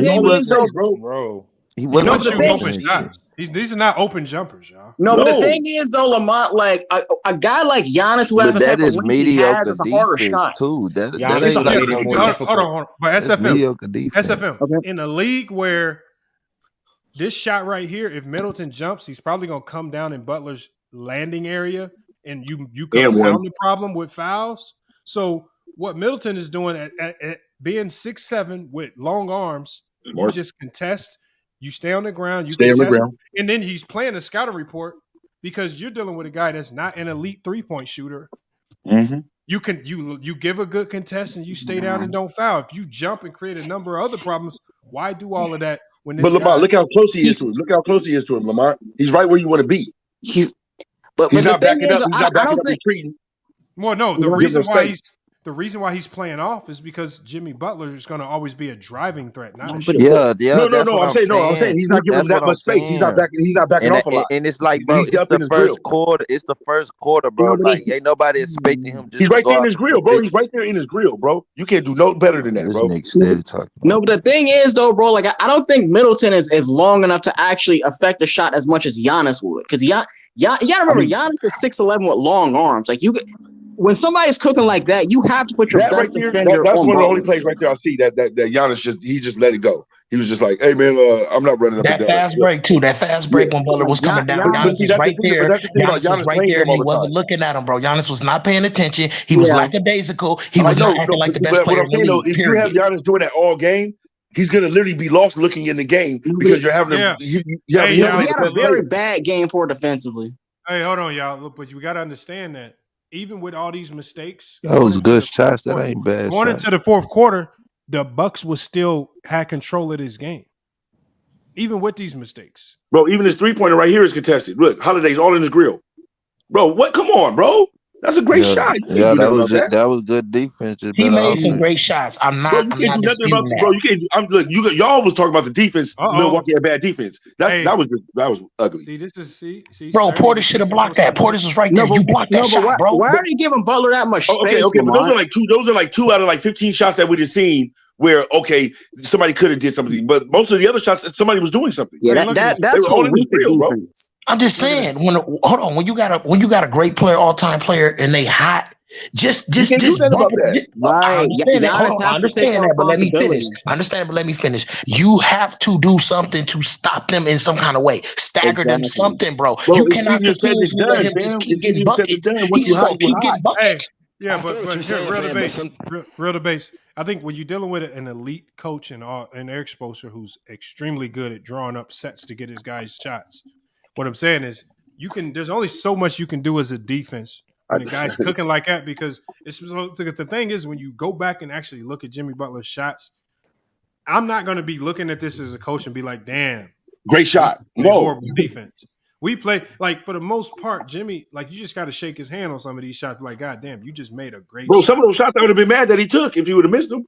I mean, he just made tough shots. And then that's why we got to say, going into this next game, the Heat can't rely on Jimmy to duplicate this. No. And how do they win the next game? How do they eliminate the Bucks if Jimmy can't duplicate this performance, which I don't think nobody. You gotta have the bench has to come off hard. Man, all I know is somebody finna blow a 3-1. Vincent Love, and all them. They're gonna have to do their job. It's about like 4 3-1s in the playoffs right now, bro. Yep. Somebody blowing a 3-1. Somebody blowing it. If Giannis lose this series, you seriously going to say that he's the best player still? I'm still gonna say he's top 3. I'm gonna say I never said he was. I never said he was top 3. No, I didn't say you said he was the best player. I'm just asking the question. Nah, I got him top 3. I got him top 3. I'ma still have him top. All-time ranking. Man, listen, man, can you shut the hell up? Nigga, what? You didn't answer top 3, man. I still gonna have him top 3. I can respect that. I can respect top 3 still. So you're saying no, basically. I can respect top 3. It's just that My thing is, why didn't they? I don't think he'd be the best player. So who would you have as the best player overall then? Right now, the best player is still the best Joel player. Embiid. If you talk about overall,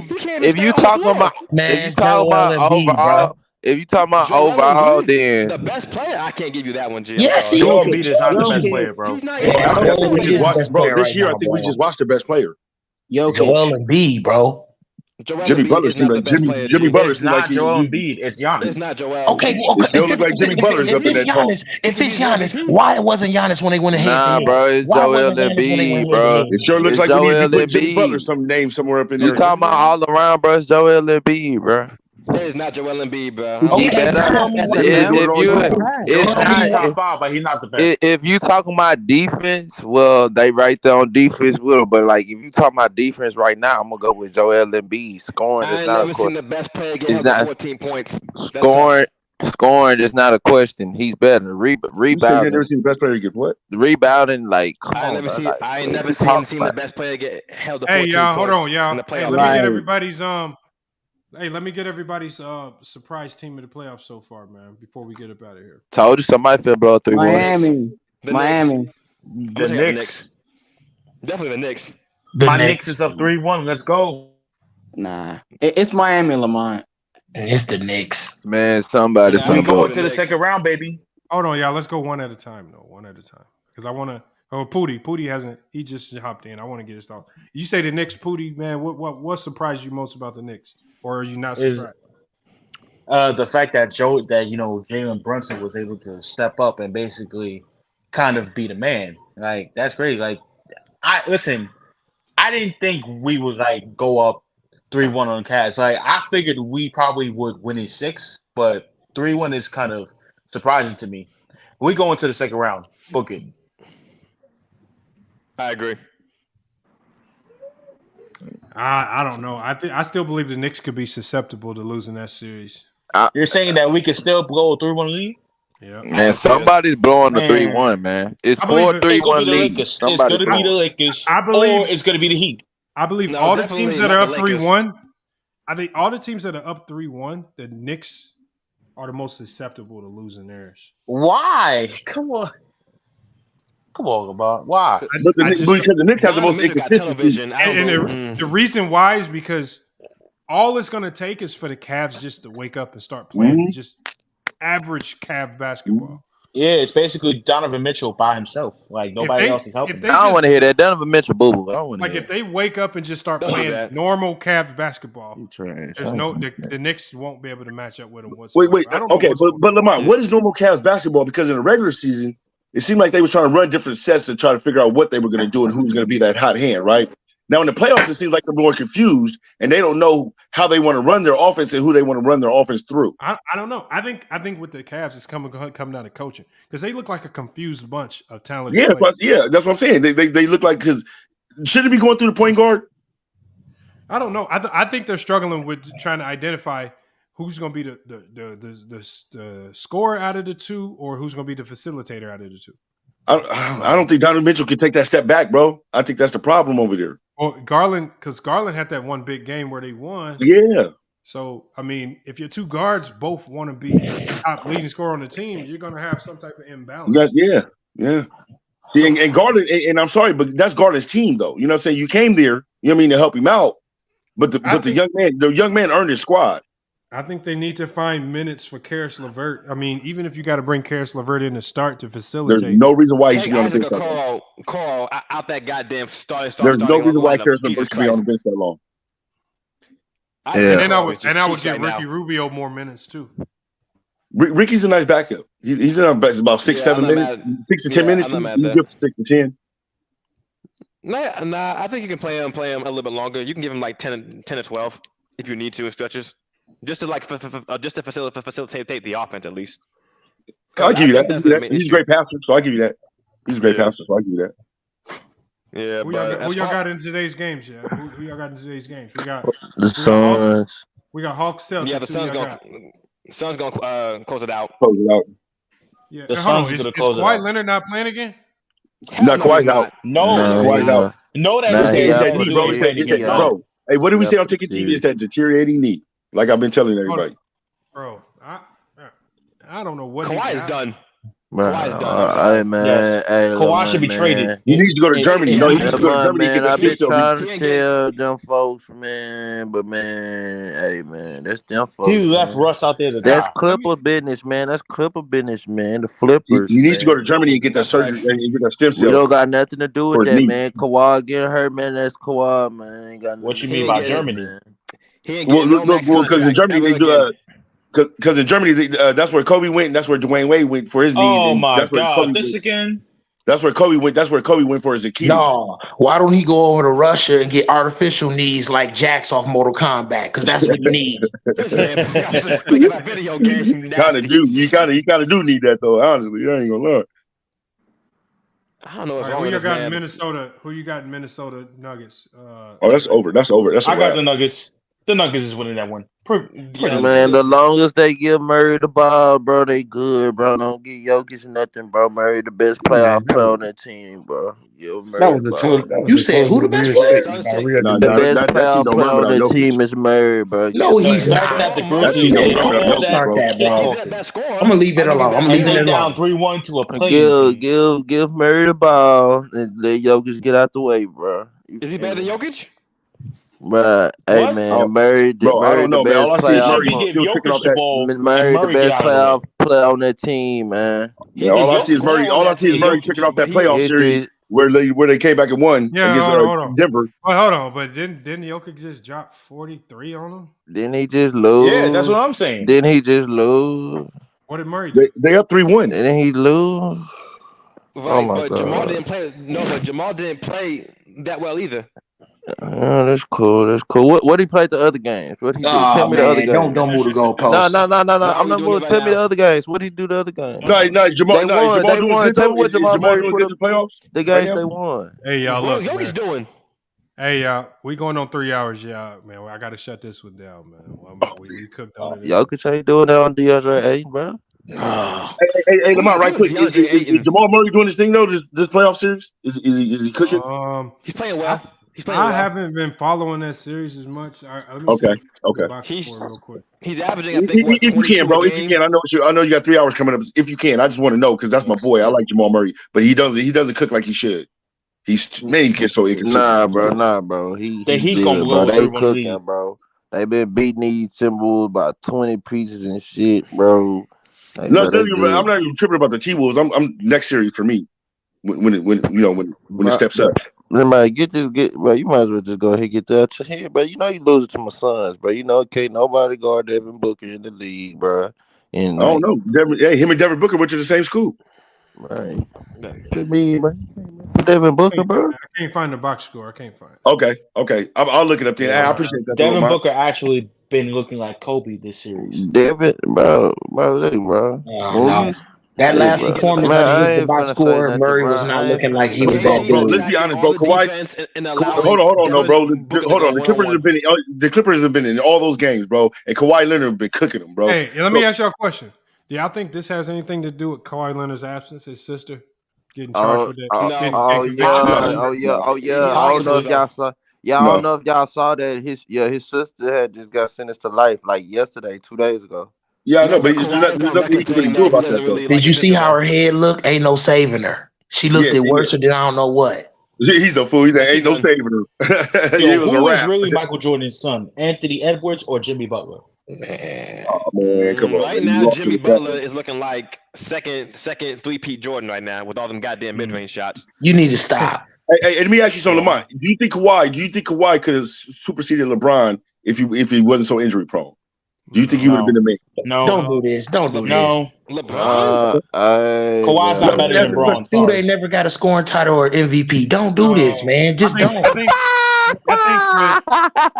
Hold on, yeah. Hey, I think with LeBron, I think it's hard for any player. Like when we talk about Steph maybe catching them, or you talking about Kawhi maybe catching them, it's hard because LeBron had that jump start to his career because he started off so good. Yeah, and that's the gap that he's created for a lot of people. A lot of people can't start with that. So what would you say is like a 5-7 year start, basically a head start? I mean, you remember Steph Curry, it took him maybe 4 or 5 years to get going. Yeah. Year 6, he won his first. To me, bro, the closest gaps are in Kawhi would be in this, but Kawhi just got hurt. But it would be Kawhi, Curry, Giannis, and KD. Them four right there. I think Giannis is the only one that has an. They could go either way with him. To me, Giannis can surpass Curry, KD, and what's the name? To me, KD and Curry, they can kind of go back and forth right now, depending especially. I mean, but if you're talking about active players right now, the only active player that has a chance right now of catching LeBron is Steph Curry.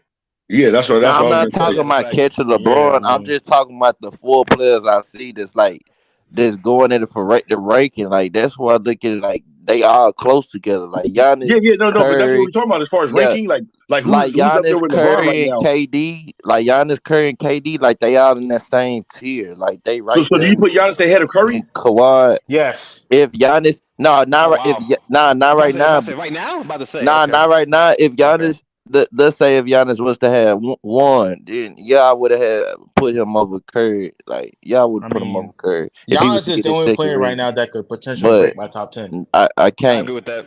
But I know if KD get this ring, I'm putting KD back over Curry. I don't care what nobody says. You say you what?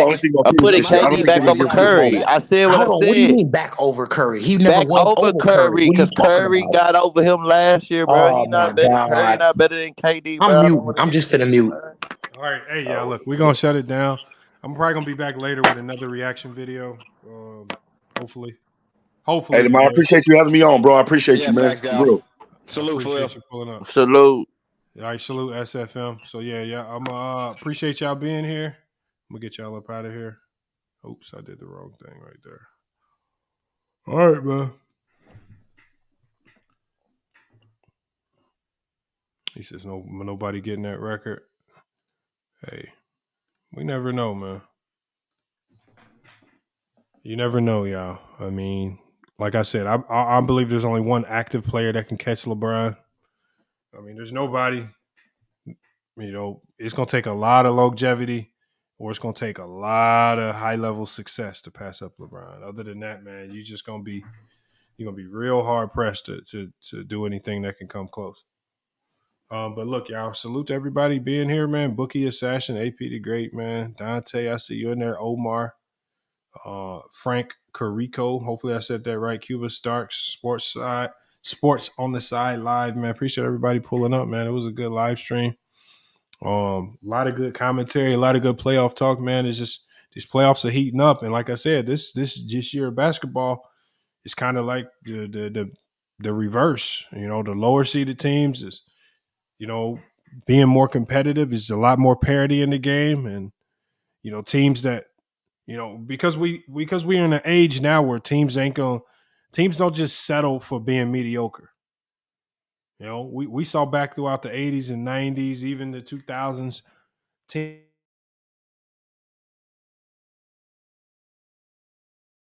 major trades or do anything significant to make a playoff push. And now we see teams like the Lakers where, remember, the Lakers started off the season so bad that nobody thought they was going to make the playoffs, but they, as you know, these GMs who want to see their teams win, man, they started making moves, man, to put their team in a better situation. And it also put other players in a better situation because we saw Pat Bev go out to Chicago and pick up a decent role.